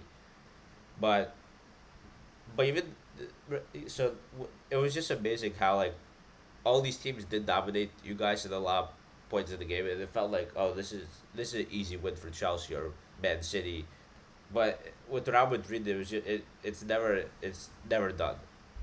I mean, that sounds like some English bias to me because I don't think there was ever any, like don't like Chelsea. To be honest, was never dominating. Like we had that game. Well, Like, when it was the 3-0, it was yeah, probably the most because dominant performances I think I've probably ever it's seen. the thing is though, like you have to take into account game state, and so like we came into that game up 3-1, and so they obviously pushed for their goal. And then you can claim that like the stats will tell you the XG and all that will tell you that they were dominating, but that's because of the game state. And as soon as we went down, we Yeah, but I would even changed say how we I would play. even Okay, we say need to I go would even now. say the Then we first. started attacking. Yeah, And but we got Armand, two. I would even say the first like Chelsea were like they were. Then you're just that's wrong. That's just No, wrong. but they were like they had all the shots at home as well. Like they had even the XG was probably, I'm not sure if the XG The was XG actually. was the XG was in their favor, but like that just just prayers from like Azpilicueta like taking long shots that just happen to be like on target. I mean And, that's like usually that XG is pretty low if it's a far range shot that goes on target. Usually yeah, XG. I mean to be honest, I don't even know what the XG came from because like at the end of the day, our chances were. I just was never scared by Chelsea. That's like what I'll tell you. Like I was never scared in the first leg, and in the second leg, I was very surprised when they even took the lead and whatever. Like it would have to me, it would have been the upset. I honestly don't know why Chelsea was rated that highly, and then obviously we turned it around. As I was much more, you know, nervous or afraid of PSG or City and Liverpool than I Well, was of I would Chelsea. just say Yeah, I but think you weren't nervous about Chelsea as much just because you look at Chelsea, right? And there's not really a player who could finish as well. Like even if Chelsea do have those, Exactly. even if I still think Chelsea did play well, but I think the reason why you weren't feeling that nervous was it was just because like I think they're still missing that striker, and like which what we said last year and the same thing this year. They were missing that striker who could finish those chances. Like I think Lukaku had the chance against Real Madrid, right? If I recall correctly. I He don't. had one header, yeah, Yeah, and he and, put it wide. and it was a pretty good, very good chance. And like you look at Benzema, he's gonna finish that like all day. So Yeah, there are it's true. moments like It's I true.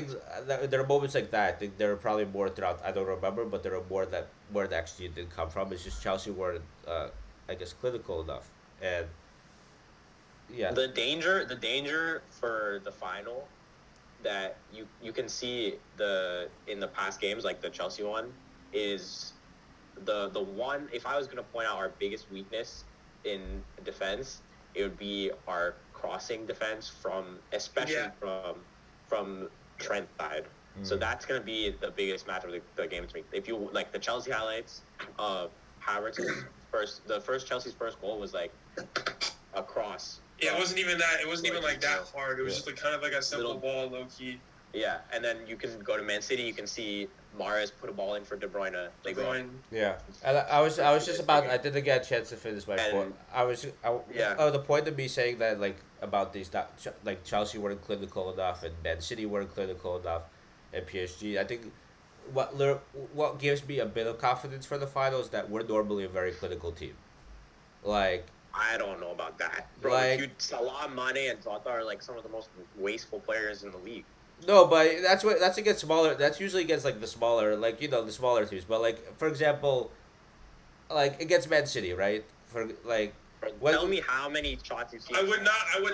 call Or you've Mane seen or Jota Mane. wasteful. Tell me how many one-on-ones you've seen Mane shoot wide, or shots you've seen Salah. But stuff not it. you would never see that in big games though. You would like in big games. Yeah, you would. Sure, you would. Sure, you would. No, but be like for example, like for example, like basing it off of like let's say like the Man City game, like that was probably like the biggest game, probably the biggest game we had this year.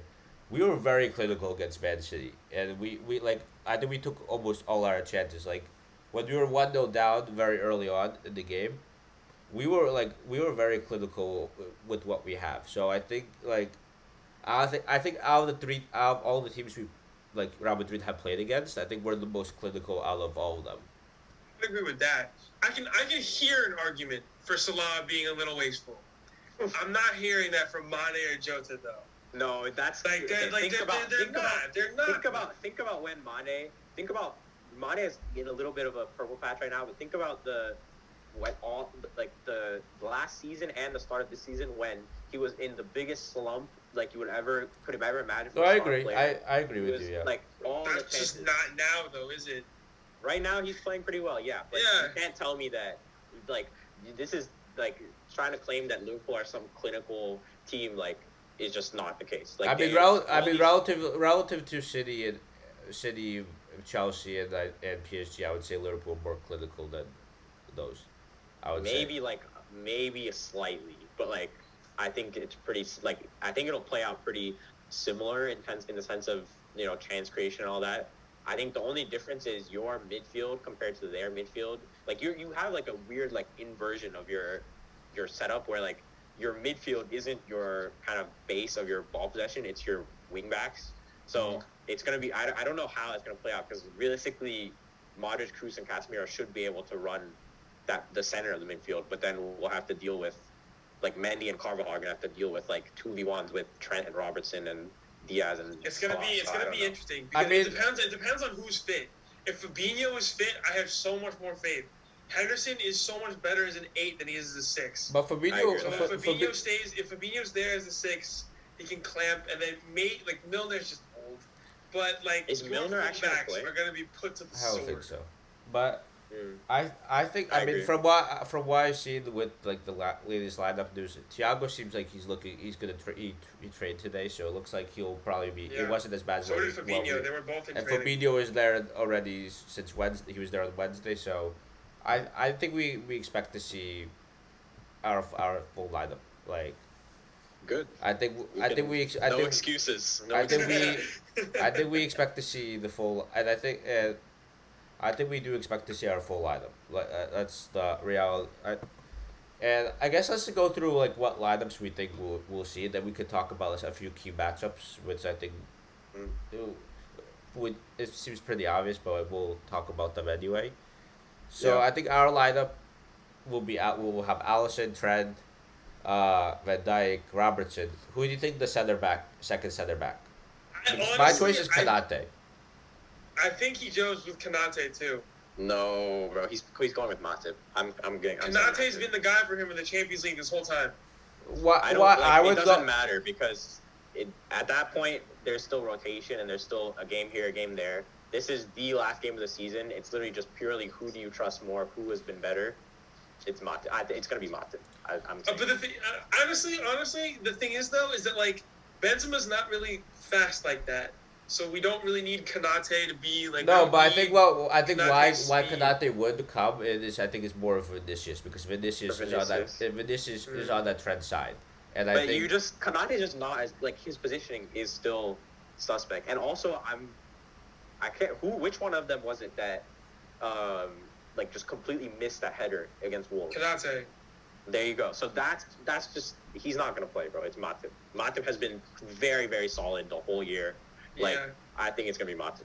But obviously you guys are the Liverpool fans, so I think it's seems definitely a that he toss just up. trusts Kanate. I don't know. Honestly, I'm comfortable with either one of them. I don't really have a preference. that's also they've both been good. Yeah, Yeah. but I think Matip has been clear this fair. year. Even I still I have a feeling Kanate will start it just because I just think I think just because of I think with Vinicius I feel like Kanate is a very fast player, so I think he'll help give some recovery pace for when Trent is gonna be high up the field, and I feel like it's very similar to not really, but I feel like it's very similar to a role like you know how Reece James was basically covering Vinicius, like he was like kind of like the third center back. I think that's kind Yeah. of a role that Kanate will have a bit. not like in the direct sense, but I think Dangerous though. I think that would be yeah. a reason why Kanate would start. Mm. So. I I hear think that. the I hear that. midfield for the So that's my picks reasoning. itself. But the midfield is Fabinho, Thiago, and Henderson. Henderson. Unless do you then- think I don't- do we expect Kieta Henderson. do we expect Yeah, I was Kieta gonna to say. play? That's the Mm. that's the question. Champions League final, last Yeah. game of the season. I don't There's see it. no I don't see it way either. you But don't start the captain. I don't There's see it no either. fathomable way. I personally would pick Henderson for sure, but I've been a bit surprised with this. Might be like a bit of like anecdotal, like just what I've happened to notice. But I feel like a lot of Liverpool games I've checked recently, Henderson's just been benched. Yeah, no, And that's I've true. just been- That's true so because Kieta has been. I don't really know why, but like just based off that, I'm a bit less confident that maybe he actually just prefers Keita now. But for me, I would play what It's you gotta said. be Henderson. But I think a lot of it is because Kieta's been really good this year. Kieta Yeah. has been amazing this year, and I also think as Henderson's gotten older, I feel like the minutes have gotten less for him as there's more competition. Like Was Hen- he In like a 30? one-off game, yeah, though, but it I even like cannot even be like the when captain. Henderson he plays when he starts, he plays for 70 minutes. So Yeah, if you, I could see. I, I mean, can yeah. see Keita coming on for sure. But so yeah, it's gotta be I'm Henderson. leaning for Henderson, but again, I wouldn't be surprised if Kieta starts. And then So- the front three: Diaz, Mane, Salah, picks itself. Yeah, that's pretty. I think that's a pretty obvious. It's front crazy. three. It's crazy how Jota has just dropped. Has been dropped. Yeah. So that's the. What's your lineup then? Our lineup is pretty. Yeah, it's pretty self. I think it's pretty set. Yeah. Self-explanatory. Yeah, and he's even said Ancelotti was even asked about the lineup, and he said his answer was basically like, "I think you already know what our lineup is going to be," or something like that. So it's going to be Courtois. It's going to be Carvajal. It's going to be Eder Militao. Now the question is if Alaba is fit to play, and so it keeps going like this. Like first the report is like he's back, he'll be fine. Then there was a report that he's now a doubt again. But then I think most recently he's shown up in full training, just like Thiago and Fabinho situation.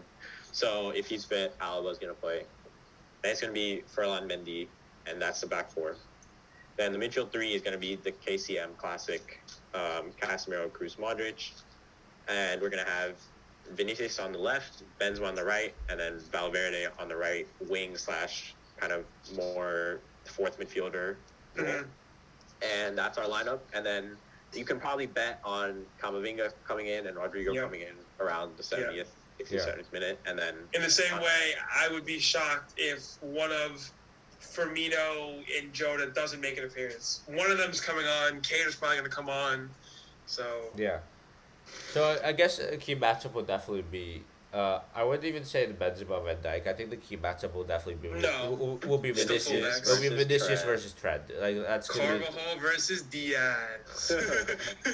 Yeah, It's true, you want to it's come true. that way? I'll go right Yeah, there. no, that's. I mean, yeah, there's I think there's key matchups there too, but I think the key one I think that gives Real Madrid the best chance of winning the game is the Vinicius Trent Yeah. thing, and I think that's why. he's going to get cooked, by the way. The only issue is if Trent is also going to cook us when you're on the ball. Yeah, But Off that's off the ball, he's getting cooked. Like Vinicius will cook everyone in the world. yeah. Like, I agree. I want to see Vinicius like somehow get into a just because of how the game. The only one Vinicius couldn't. I do see too. that. It'd be fun I to wanna watch him see get that. clamped in about I half wanna- a second. The only one see, 'cause Vinicius. That's the only We'll see. That's The only one like, Vinicius that's the wasn't only able to cook was Walker, but and then He cooked Yeah. Walker still. no, He but like cooked- Walker was able to survive He against literally him. But didn't the he problem, force him off the pitch. yeah, I swear he got. Yeah. yeah, but Like- he no, but Walker did handle him pretty well. But Vinicius was just too good for him.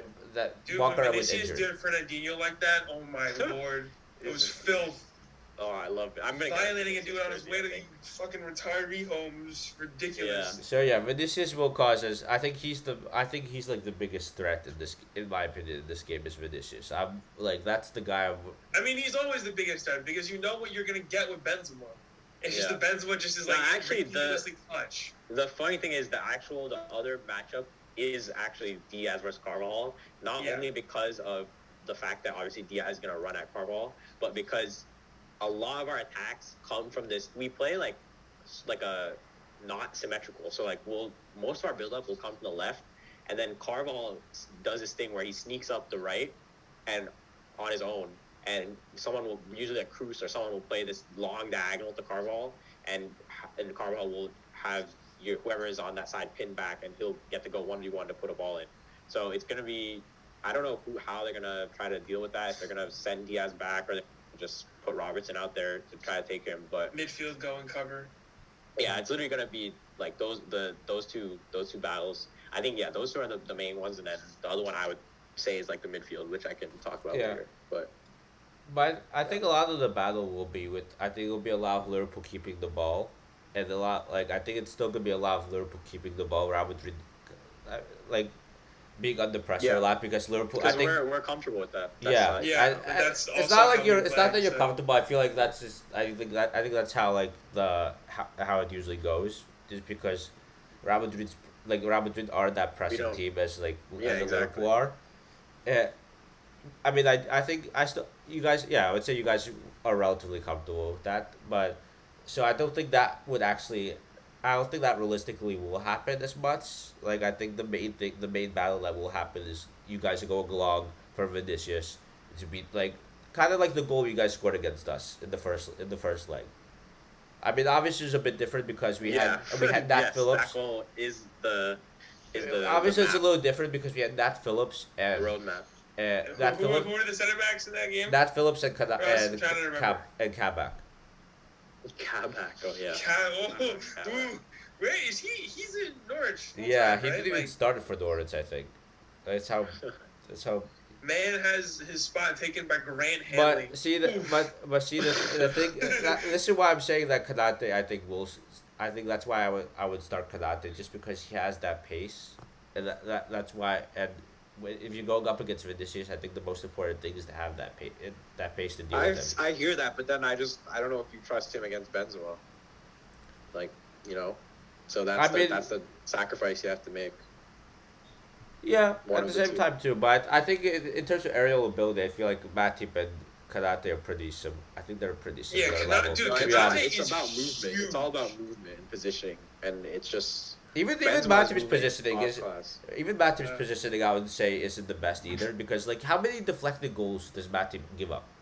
Like I haven't. Yeah, it's kind of annoying. Like and that's also based on bad positioning as well, right? Like you don't get deflected. Maybe.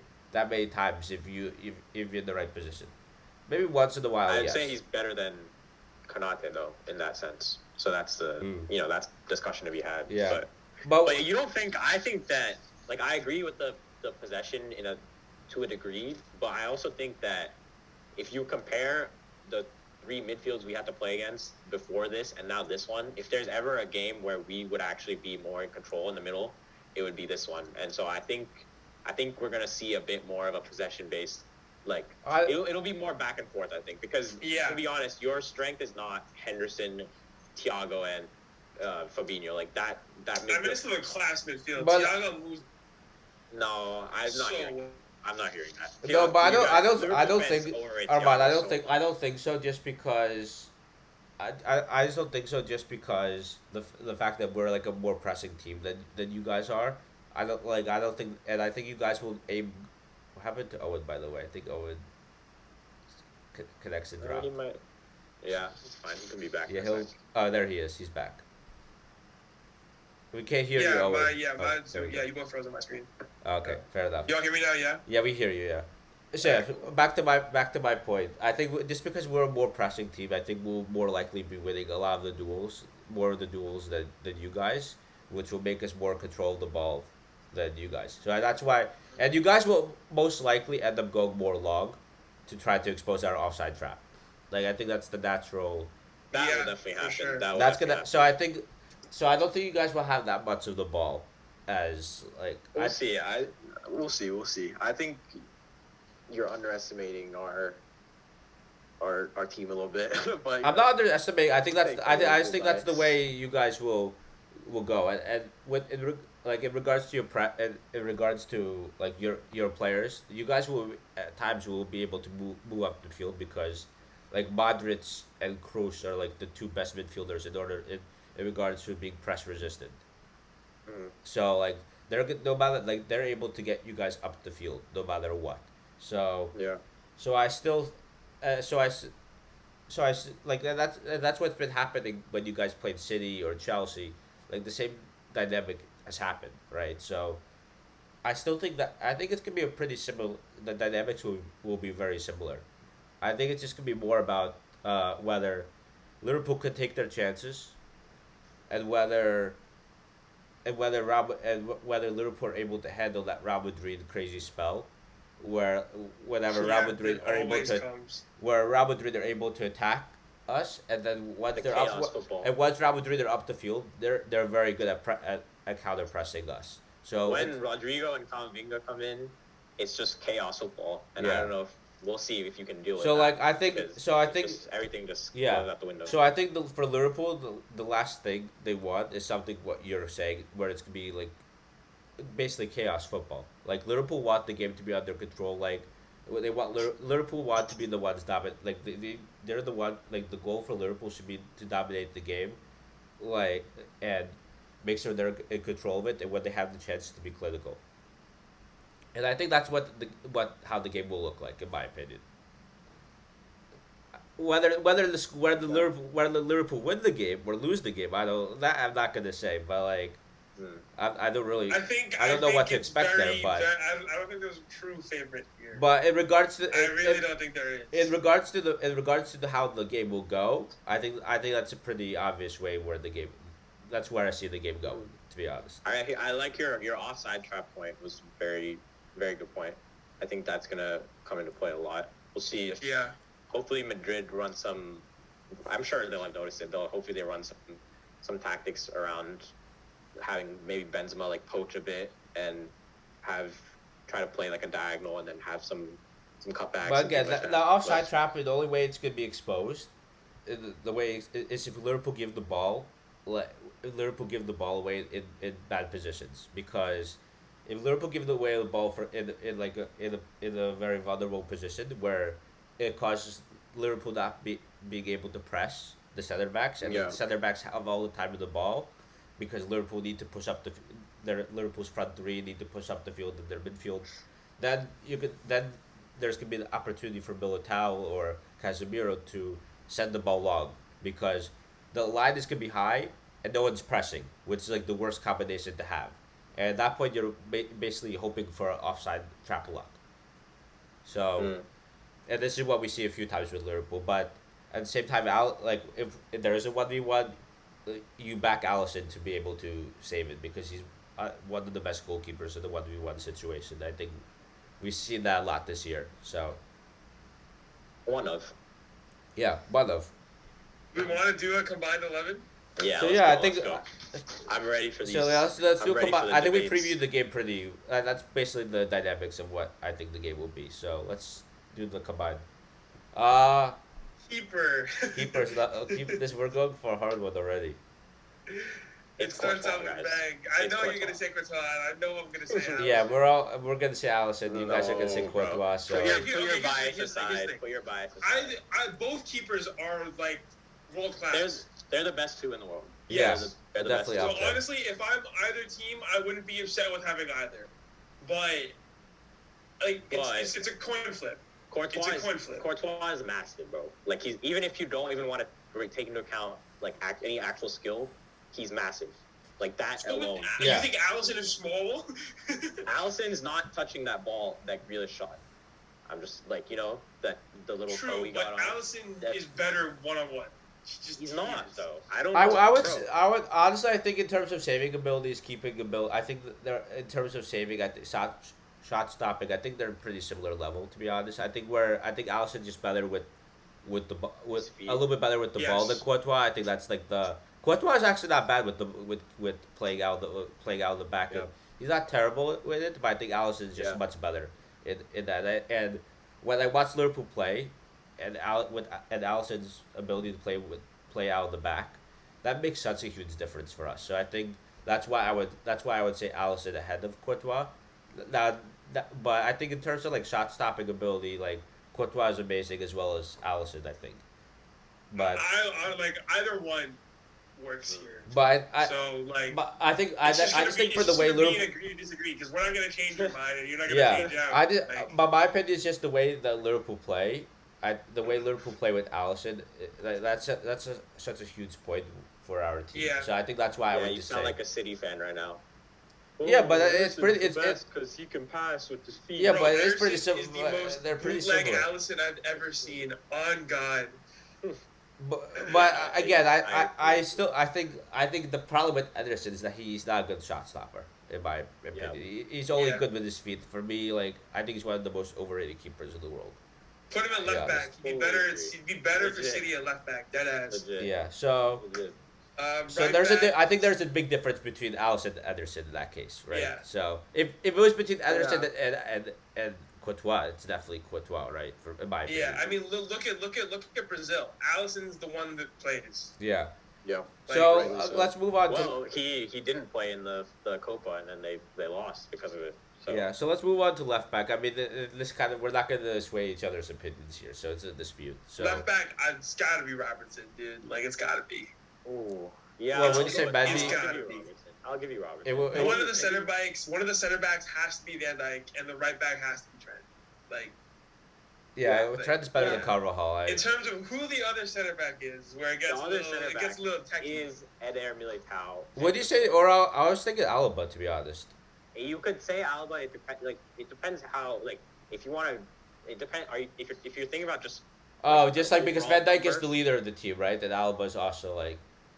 Is that? Yeah. Well, so if you want to put like if you're thinking of like a FIFA like overall like some kind of overall number, I'm saying Militao. But if you want to think about like tactical savvy and like if you want vocal leadership on this and that, then Alaba might Okay, I would have went for Alaba. I can live with Militao being there. I would have went for Militao Alaba, is but a monster one. Yeah, I can. Like he is actually like he might be the only person that can stop Vinicius 1v1. Mm-hmm. So. Just based on that, he has Van Dijk. Like, I want to see the Van Dijk. I don't think that will ever happen. Bro. Van Dijk doesn't go into challenges, bro. That would never happen, though. That would never happen. Dunking Vinicius all game. Yeah, but that would never happen because Van Dijk is an opposite side. I know. He's scared, bro. He's ducking him. That would never happen. Sure, I'm sure. So you tell Van Dijk that, yeah? He's not gonna pass. Okay, pass the Vinicius test, bro. He's not passing the Vinicius. That defensive midfielder. That's a very controversial one, especially in regards to the Brazil squad. All right, yeah, it is. There. Okay, yeah. All right, let's hear. Do you actually think? I would put Casemiro. Yeah, I want to, but I can't. Fair enough. Okay. Yeah, I'll put Casemiro.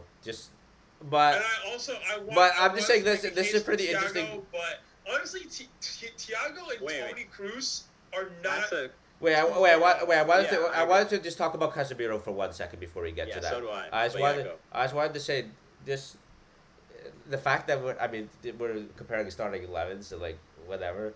I mean, it's kind of crazy how we're comparing two DMs, both of them from Brazil, probably like the. I would say top 3 midfielders in the world in center defensive midfielders. Well, top 4 because honestly, top 4. Because top of Conte's injuries, they are. No, it's 3. It's 3. Okay, if you want to exclude Conte, then 3 because the 3. Conte over Rodri. The 3. No, Rodri is amazing too. Yeah, it's Rodri and them two. And that's what I was gonna say. That's clear. If we want Conte, say 4. Okay, fair enough. But that's still crazy. That's still kind of insane that those two are the Brazil squad. Yeah. Right. So my thing about hold on. My thing about Casemiro, I just want to give props because I love this guy for what he did in the last time we played when this guy absolutely went crunching into I can't remember if it was Robertson or Milner, and I think it was Robertson, and this guy like whoever it was, he absolutely snapped off Benzema's ankle.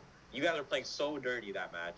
And the Casemiro doesn't give no fucks, bro. This guy went. That's true. Casemiro will run it. Casemiro will run the one on the sideline, right in front of Klopp, and then you see the picture in the back of Zidane just laughing. The best, bro. This guy is a stone cold, bro. He will go to. No, dude. When it was him, Ramos, and Pepe in the same team, everyone's ankles are getting snapped. Everyone's. He'll just cut you down, and he won't care, and he'll take the yellow and move on. Yeah, bro. It's ridiculous. absolutely great moment. I can't Yeah. wait for it to happen again. Modric gets into this team, no debate. Madrid is so Thiago good. Toni Kroos has Yeah, some that merit. is I'm going Cruz, but like That's a hard one. There's I'd probably a conversation to be had there. mm, there's a conversation but the thing is, the only reason there's a conversation is because Cruz has dipped very recently. His form has dipped a little bit, and he's been left a little bit wanting against especially Chelsea and City, which he's just a little slow. But I would say that's because he's getting older, though. I think that's the main reason. I think sure, but like I think with the Man whatever, City thing, I think Kroos got exposed because he's not a defensive midfielder like whatsoever. So I think he got exposed there. But that's also true. The first leg, Casemiro was suspended. So I would say in terms of Thiago, his passing is sometimes what he does is brilliant, the ball brilliant. But I would say sometimes Thiago can be very careless in moments. Like for example, in the Villarreal game, a lot of the giveaways came from him, and that's why Villarreal were much better than us in the first leg. It was more because of him being careless in the ball, and that's something. Hopefully, I think that's the main thing as well is how the big thing of how the game is going to go is how Thiago is going to perform. Yeah. If Thiago starts giving away the ball a lot, then it'll be a very hard game for us to win, and Real Madrid will have a lot more chances, a lot more counterattacks. There's also just a funny kind of similarity in that they both get subbed off pretty often around the same time. Honestly, I think they're very similar. I think they are very similar players. Similar players. So I'll probably. But I still think Cruz edges it for now. Yeah, I don't know. It's hard. It's hard to say. I would say just because you guys you have the two midfielders, I'll just say Thiago. So that's the main. I think it's a pretty equal one. Cruz doesn't cut it for me defensively. I think but Thiago doesn't either, to be honest. I wouldn't say Thiago. Thiago will make those challenges though. He will. Thiago does nothing, bro. Thiago usually just gets a yellow card. That's what he does. Yeah, he's just a slightly better Verratti, but like it's just every match guaranteed yellow. We'll see. I think the real debate is gonna come at left wing though. Because the right wing is Salah and the striker is Benzema. I'm backing Diaz over Vinicius. No, okay, no, I would not say that because I would just my reasoning. I would not say Diaz just because I think Diaz hasn't gotten the goals to prove it yet. Yeah, it's 100%. It has to be Vinicius. Vinicius has been. He is like based on this season. He is a top 5 player. If not, he's like top 7. You cannot claim that for Diaz. Like Vinicius has gone so. He actually needs to be like rated more than he actually is. Yeah. Like, I agree. He's not just some young star. Like he is a star. Like he is a. But here's the thing. I think in terms of which player has more impact for their team, obviously Vinicius is like your pace up front and like gives you creativity down that left side, and it'll be important. His like pace and that skill against Trent. But dude, Diaz is different. He's different, but he's not. Vinicius is he's different. Just different. That's the thing. I think they're both. He in the same way Vinicius does it. He will generate attacks on his own. But the difference for me is that Diaz will always make the right decision. Whereas Vinicius always. I don't think Vinicius. Wrong. That's Vinicius from the past. No, Vinicius does make the right decisions now. Like, I agree. There's something you would see from the past where he's inconsistent because he's young and, I think even Diaz. I think Diaz just got into play. I mean, I know he's older, but this probably like his first experience in playing at such a high level. While Vinicius had a few years of experience in the high level, I think they may. Vinicius has 20 goals, 20 assists this year. Diaz is not touching that. But Diaz came halfway through in a harder league. That's fine. He played it Portugal. No, but I'm gonna check actually. I don't know what. So I guess my thing, what Vinicius does have, what Diaz doesn't have, I'll say yet, because I think next year Diaz can explode. I'm not sure to Vinicius numbers or not, but I think Vinicius just has the end product in him right now. Diaz has 22 and 11, just in case you're. So same goals, half the assist. He's good, but Vinicius is like. No, I just think right now Vinicius is the one who's more clinical.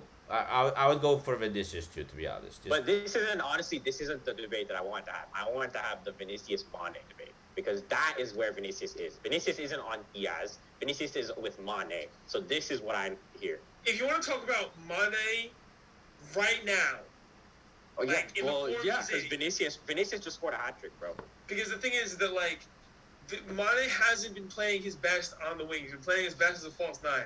But if you want to talk about false nine Mane form out on the wing, like it has to be. Mane playing his best right now. He's got like a couple goals. Like he's not actually playing. He's playing well, yeah, but he's not playing that. Like what? Like he's got one goal against Villarreal, one goal against freaking who did I have him for in FPL? Like whoever they played, Southampton. Okay, one goal there. Vinicius just bagged a hat trick. Bagged the again. I don't know, some team in La Liga. Same as Southampton. Southampton's literally the worst team in the league. Back Southampton over some team in La Liga. No, bro. This is the same. Who This is is the same Premier League La Liga. Who the team is. It was like Levante. It was like Levante or something. Bro, you're telling me Levante's beating Southampton? No. They're both shit, bro. Mane is not doing what Vinicius did to Man City. Levante's in 19. Like straight up. Levante's in 19. Levante's getting relegated. Bro, Southampton has the worst defense in the league, bro. See. No, Norwich had the worst defense in the league. Yeah, okay. That's not even close. Mane scored one goal. Vinicius scored 3. 3 versus 1. Bro, it's Levante. Read my fingers, bro. Dude, Southampton wipes Levante any day of the week. Sadio Mane is not giving Man City nightmares like Vinicius did. Like, or Chelsea, or PSG, or all three. Like, it's not. Vinicius I also think though that at the same time, I think it just it depends on the structure of the team. You guys play around the Vinicius more than we play around Mane. I think that also makes a big. I think if you substitute Mane with Vinicius, I think you would in Real Madrid, for example. So if you swap them, which team suffers more? I think it's gonna be the same. I think my opinion, I feel Madrid would suffer more. That's saying. I don't think. I don't know because here's the thing, though, right? Is that what you would get out of Mane is the same as what you get out of Vinicius, just in different ways. Exactly. Because Vinicius just like. I mean, if I had the swap, I would take the swap. They're not the same kind of players, so a straight swap. You would take the swap. I would take the swap just because Vinicius is younger. Exactly. No, but I take the swap because he's younger. Younger, yeah. No, forget age. For this match. No. For this match, no. I would not say for this match. No, I think it's. Shot. You would love. No shot, bro. You would take it in a snap of your fingers. No. Okay, actually no. If he was at Mane on the wing, you can't play him false nine. So Mane on the wing. No, but I think they're similar players. I would say they're very the player I feel like they're very similar, to be honest. I think the thing why Vinicius is so good, is I guess not so that's not the wrong way to say it, but why he's getting more of the goals and is because you guys play more in your team is basically based on him. That's because he can do it. Yeah, but that's because he can do it. But I think Mane could do that. Him and Benzema who are killing it in the league. Mane could do a similar thing as well, I think. It's Vinicius and Benzema who are killing it, and you guys have crushed La Liga against a bad Barca and a bad Atletico. There's no. I'm not hearing that. We beat PSG. No, Chelsea, you did. Man That's City right. You did. So it does not matter. No, you did. I don't give a shit. But my point is, you beat against Benfica. I don't even know, some fucking Villarreal and. Fucking who even Inter. My point is, Inter. Give respect to Inter. You guys have had the harder Champions League run, but Vinny is gonna have an easier time in La Liga than Sadio Mane is gonna have in the Prem, and that's not even a question. He's outperformed him.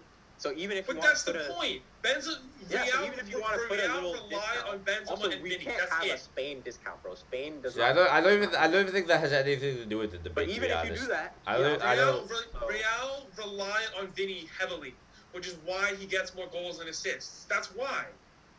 Yeah, but if we tried to rely on Mane like that, he wouldn't get those goals and assists. No shot. Dude, Sadio Mane is wasteful. He's wasteful, bro. No. Nah, I can't be hearing that. In my opinion, though, I feel like I think they're very similar. Similar type players. I would say, to be honest. I think that's ish. I think they're similar-ish. I still think I if that swap actually did happen. All right, here's a question. My opinion, if who's more likely to win a Ballon d'Or in their career, Vinicius or Mane? Okay, well, Vinicius because 21. because he's what kind 21. Of question is that? Okay, but that shows you that he's gonna get. If you want to talk better. about, if you want to talk about like 5 years from now, sure, probably Vinicius because he's 21. Yeah, so is he not? So he's gonna reach a level that Mane never reached, right? Yes. No, I wouldn't say that's because. That's not the debate. No, but I wouldn't say. I know, but that's just the first step. So if he's going to reach a better level, not the debate. We're talking about in a one-off game now.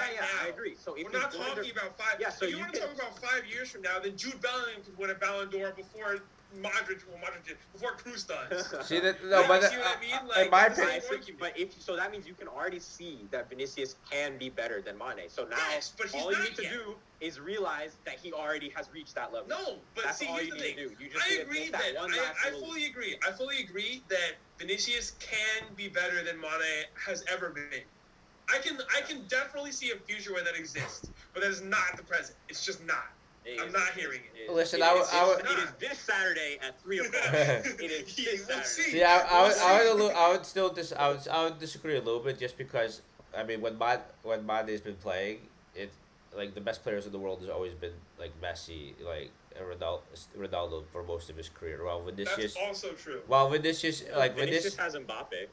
Yeah, and that's not the same level as Messi and Ronaldo. Although, with all respects to Mbappe, true. And the fact that Mbappe is playing in the Friends League, but it's not like Mane didn't beat like Lewandowski. He didn't beat Neymar. He didn't beat. It's not like just. Mane came in third, one Ballon d'Or. No. What really? It's not like he was. Did he? It's I not don't like remember. He was third behind Messi and Ronaldo. He was behind Modric, behind Ramos, behind fourth. Salah. Sorry, it was fourth. But it was fourth behind Messi, Ronaldo, and Van Dijk.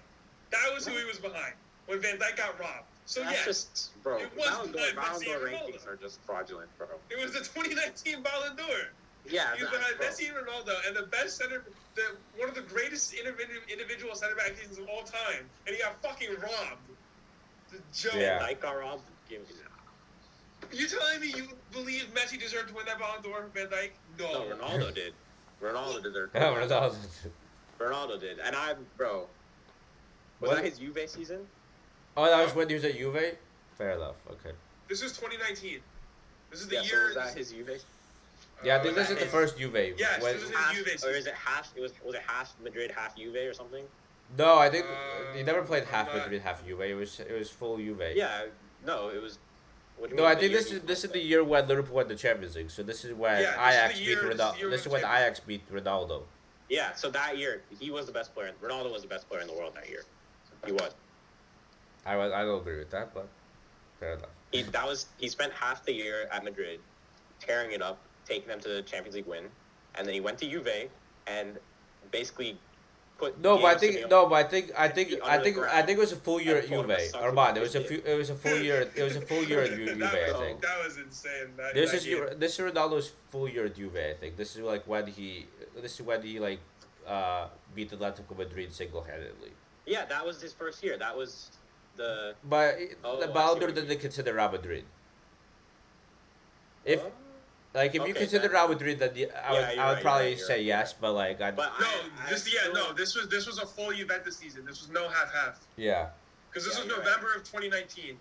Who won that year? Messi did. Messi. Yeah. That was capped. Yeah. That was when Messi and Van Dijk were down by what was the point gap? Let's see. It was 7 points. I think Messi did have crazy stats that year too, right? If I'm not mistaken. Bro, Messi hasn't been good in 8 years. No, but he still had crazy. Messi still had crazy stats that year. Yeah, maybe. I don't know. I can't remember, to be honest. But I think he had pretty as impressive stats as Ronaldo did. So, the fact why we're saying Van Dijk, why we thought Van Dijk was around is because he won the Champions League. It's the same club, Dude, that season. This is the season before he tore his ACL. No, I know he was amazing. He was elite. He was elite. He still is, but that is peak. I don't know. I don't want to get into Ballon d'Or discussion, but I feel like it's very hard to compare defender versus attacker though. And we're comparing for example, you compare Van Dijk, Messi, Ronaldo. Van Dijk is so different to Messi and Ronaldo. Like how? I mean, yeah, Messi and Ronaldo It's are like- the two greatest players of all Yeah, time. but they're the two greatest in goal scoring. Like Van Dijk's a defender. That's to say like That's this true. guy's the best player. I don't know. It's a very weird argument to have, to be honest. So It's fair. whatever. But going back to the I original don't. Who point, cares about Mane Ballon d'Or? lost to Ronaldo and Messi, and then arguably the single greatest season a center back's ever had. So that was who he was behind. We'll see.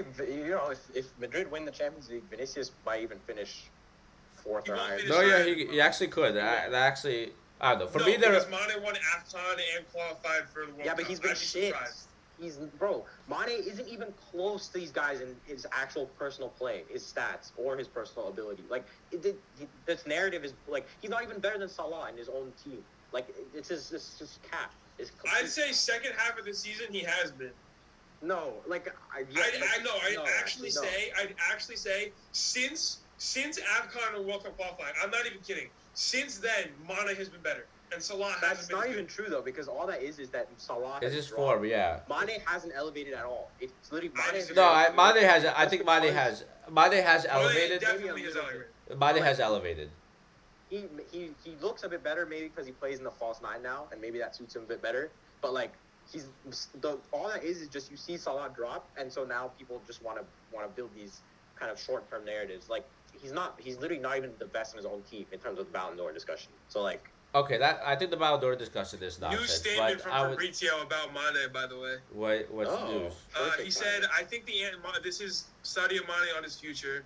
I think the answer I can give you now is I'm fully focused on the Saturday game. We already. That is the answer I must give before the final. We On already Saturday, have I this will news. give you the best answer you want to hear for sure. I will give you all you want to hear."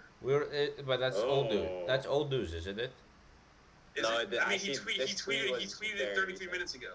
Yeah. Yeah, but Mane did not- say that in some press conference. He did say that before, so it's. I don't know. I mean, they've been doing press days all. Yeah, week, I so feel like Yeah. it's the same status that we had before. Whatever, but I don't know.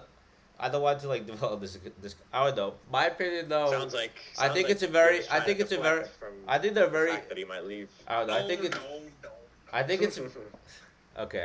I think the player. I think it's pretty similar. Like the level at the moment where Vinicius and.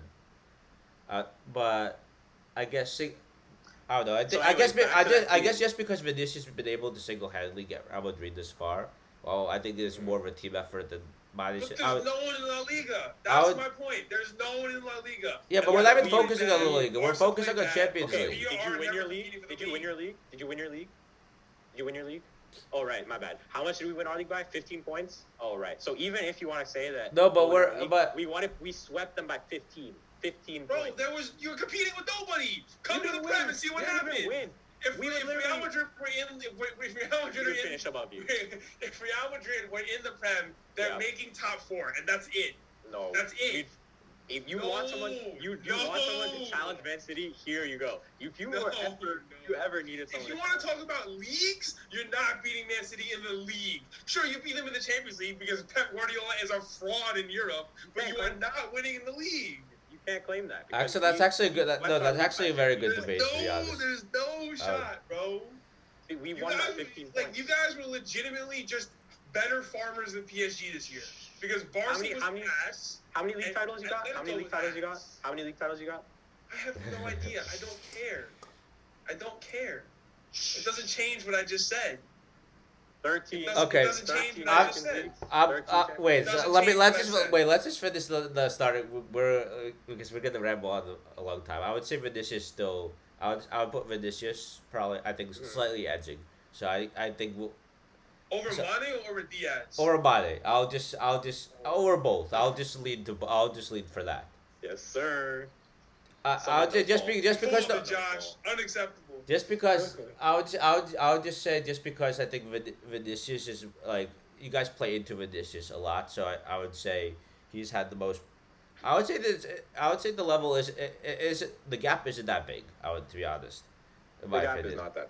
it's not that big. So, but There's I would no just shot. I'm not. then saying I think that. the There's no shot, bro. but then And I think Vinicius has always been very criminally underrated, to be honest. For even the Yeah. previous years, I think he's been very underrated. Like he's always been Yeah, what you would know. really You good. would know Then we have after the yeah, quarterfinal. even before that, to be honest, as well. Uh, but okay, then striker is Benzema, no Yeah. doubt about that, and right winger is Salah, right? Right wing is Salah. Yeah. Yeah. Okay, now I wanted to get back into the whole Premier League, the Real Madrid in the Premier League. What would actually happen? Like not like a banter type of debate, but actually like Okay. I actually want Okay. want to Just hear to like pull how. up, just to pull up some numbers here. You guys Oh. won by 15 points. Mhm. Yes. Your total number of points in a league that is arguably a lower tier, slightly, than the Prem was 86. Mhm. Where does 86 put you in the Prem this year? Just out of curiosity. Wait, I don't know. Let's see. Third, right? I'm actually Third. curious. I don't It's gonna know. be third. It puts you third. Mhm. Except you But- did that in an easier league. But here's the With thing. no good in a league, Barca, who also beat you 4-0, and no good Atletico. it's And fine. Sevilla's beat never Barca. really competing. We played. We beat Atletico twice. We beat Barca once. We Yeah. beat Sevilla twice. Okay. Here's the other thing. You put us in the Prem, right? That Yeah. means you have to play us twice. Okay. Two, the team that hasn't won a game against a top 4 team this year, compared to Okay. us, who beat Chelsea, beat Man City, Okay. gonna Won beat all you. games in Europe. So- Sure. Yeah, so But when we here's the play thing. you in the league, same thing's gonna happen, and we'll take those points, and that Okay. suddenly 86 plus Okay. 3, 89, plus 3, 92, Mhm. plus 3, 95. There you Mhm. go. So- Except then you start dropping points to those mid-table teams that you don't have in La Liga. You drop points to West Ham. You drop points to Tottenham. You drop points to Arsenal. Or maybe not Arsenal, but you drop points to Tottenham. You drop points to Leicester. You drop points somewhere along the line. You're going to tell So- me that you guys would do better in the Prem than in La Liga? No way. There's no way. The Okay, Prem is a more so competitive I'm gonna kind of defend. It's a more I'm competitive gonna league. I'm gonna defend Armada a little bit here, but I have my own case of why I think Real Madrid would not be. I don't think Real Madrid would, with the way they're playing right now, the way like their style. For me, their style is based on the way they play is like a good style for them to play in a Champions League game, but like the fact that Real Madrid do not have enough control in games often enough, I think that cost. I think in the 38 game season, I feel like that would not be sustainable in my opinion. But No, that's actually that's fine why point that's to why make. that's Like, why there's that's no what that's why I think Real Madrid would fall off short from Liverpool and City, who are consistent every like the way they perform every single week is something else. But in regards to the way I wanted to defend you, with the whole you guys got 86 points, but I mean when you have no competition in the league, Yeah. right? Like why do you need 95 points? Like what's the This is point true. of getting This is 95 true. points, right? Because like the last two We games. didn't have to play till the last. Yeah, Like, because we That's clinched the fair. league Well, in, Liverpool like, would week have never 35 or got something. Liverpool would have never got 92 points or 97 points or whatever the crazy amount is if it wasn't for Man City pushing them.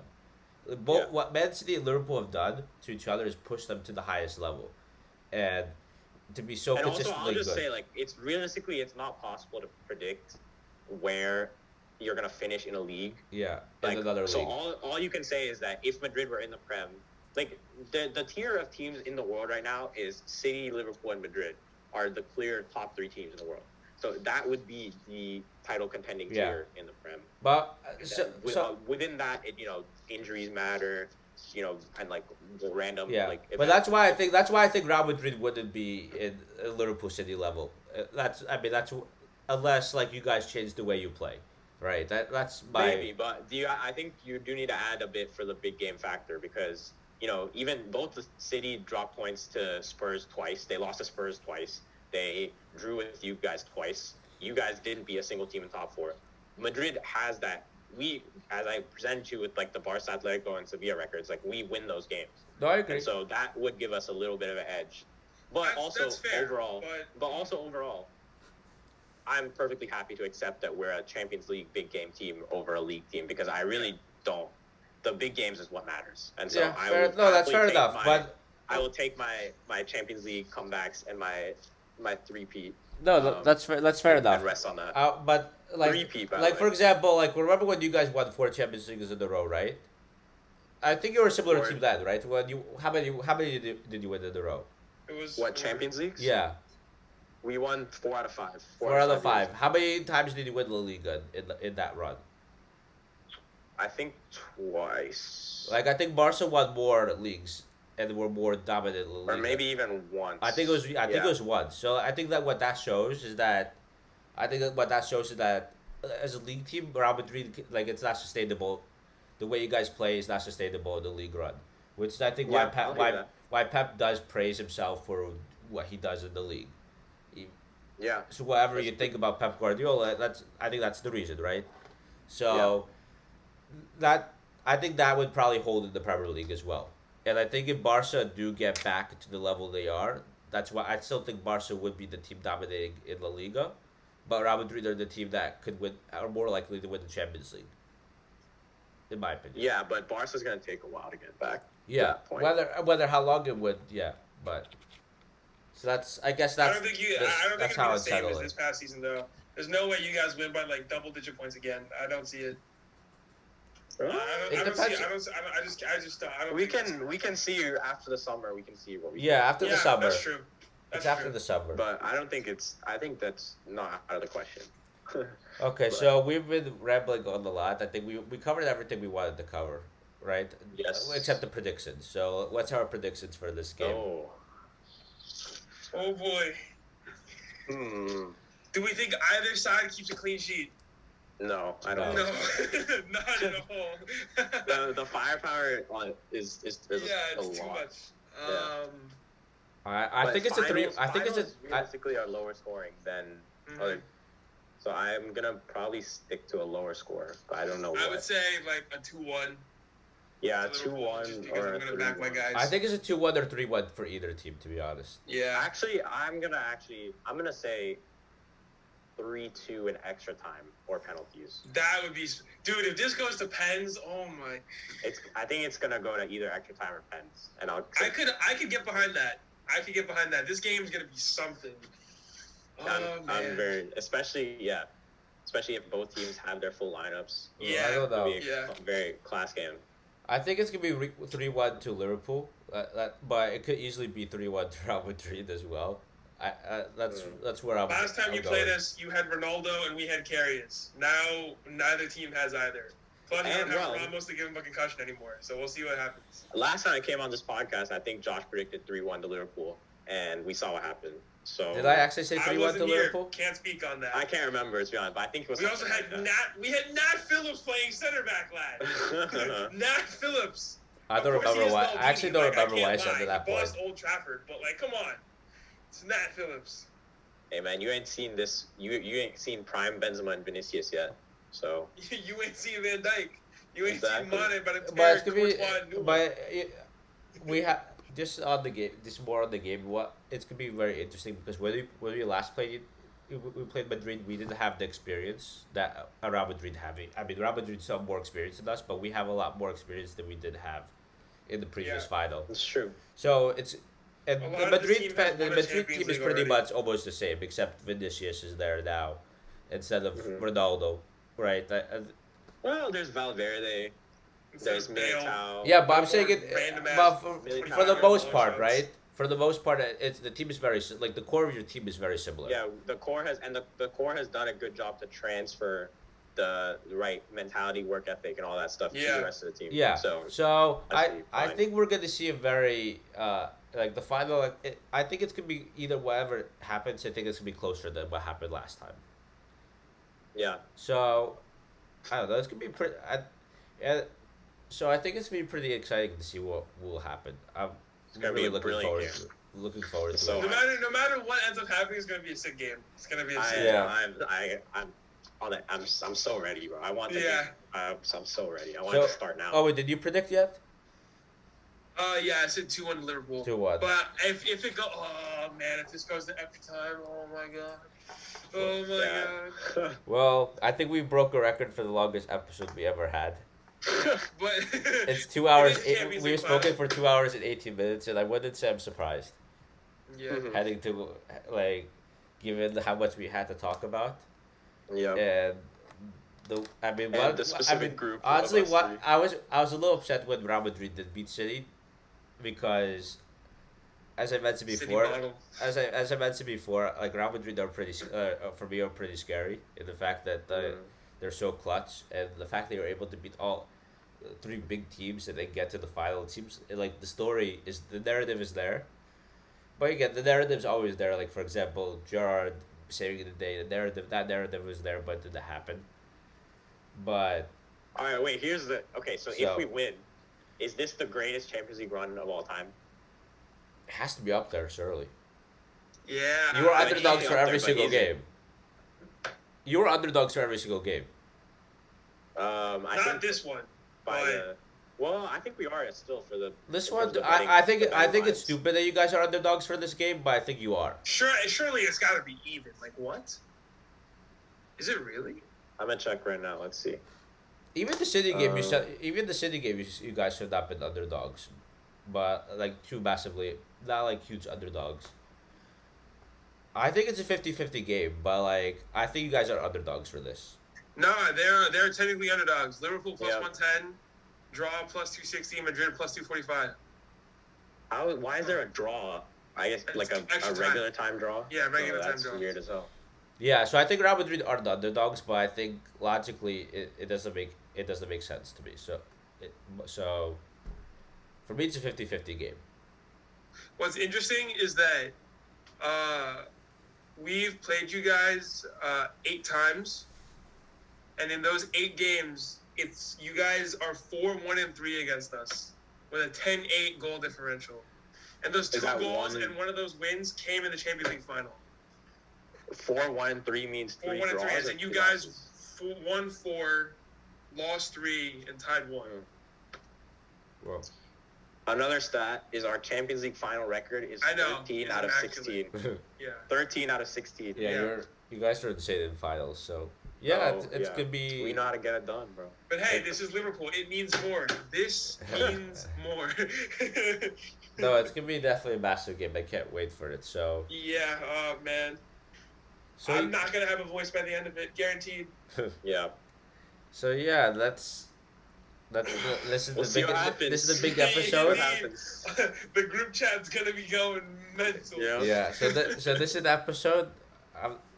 I lost track of what episode we're on in this, but this is definitely like the biggest episode we've had this year. The Champions League final. We have Arman here, big guest like always. Owen came back probably the first time of this year.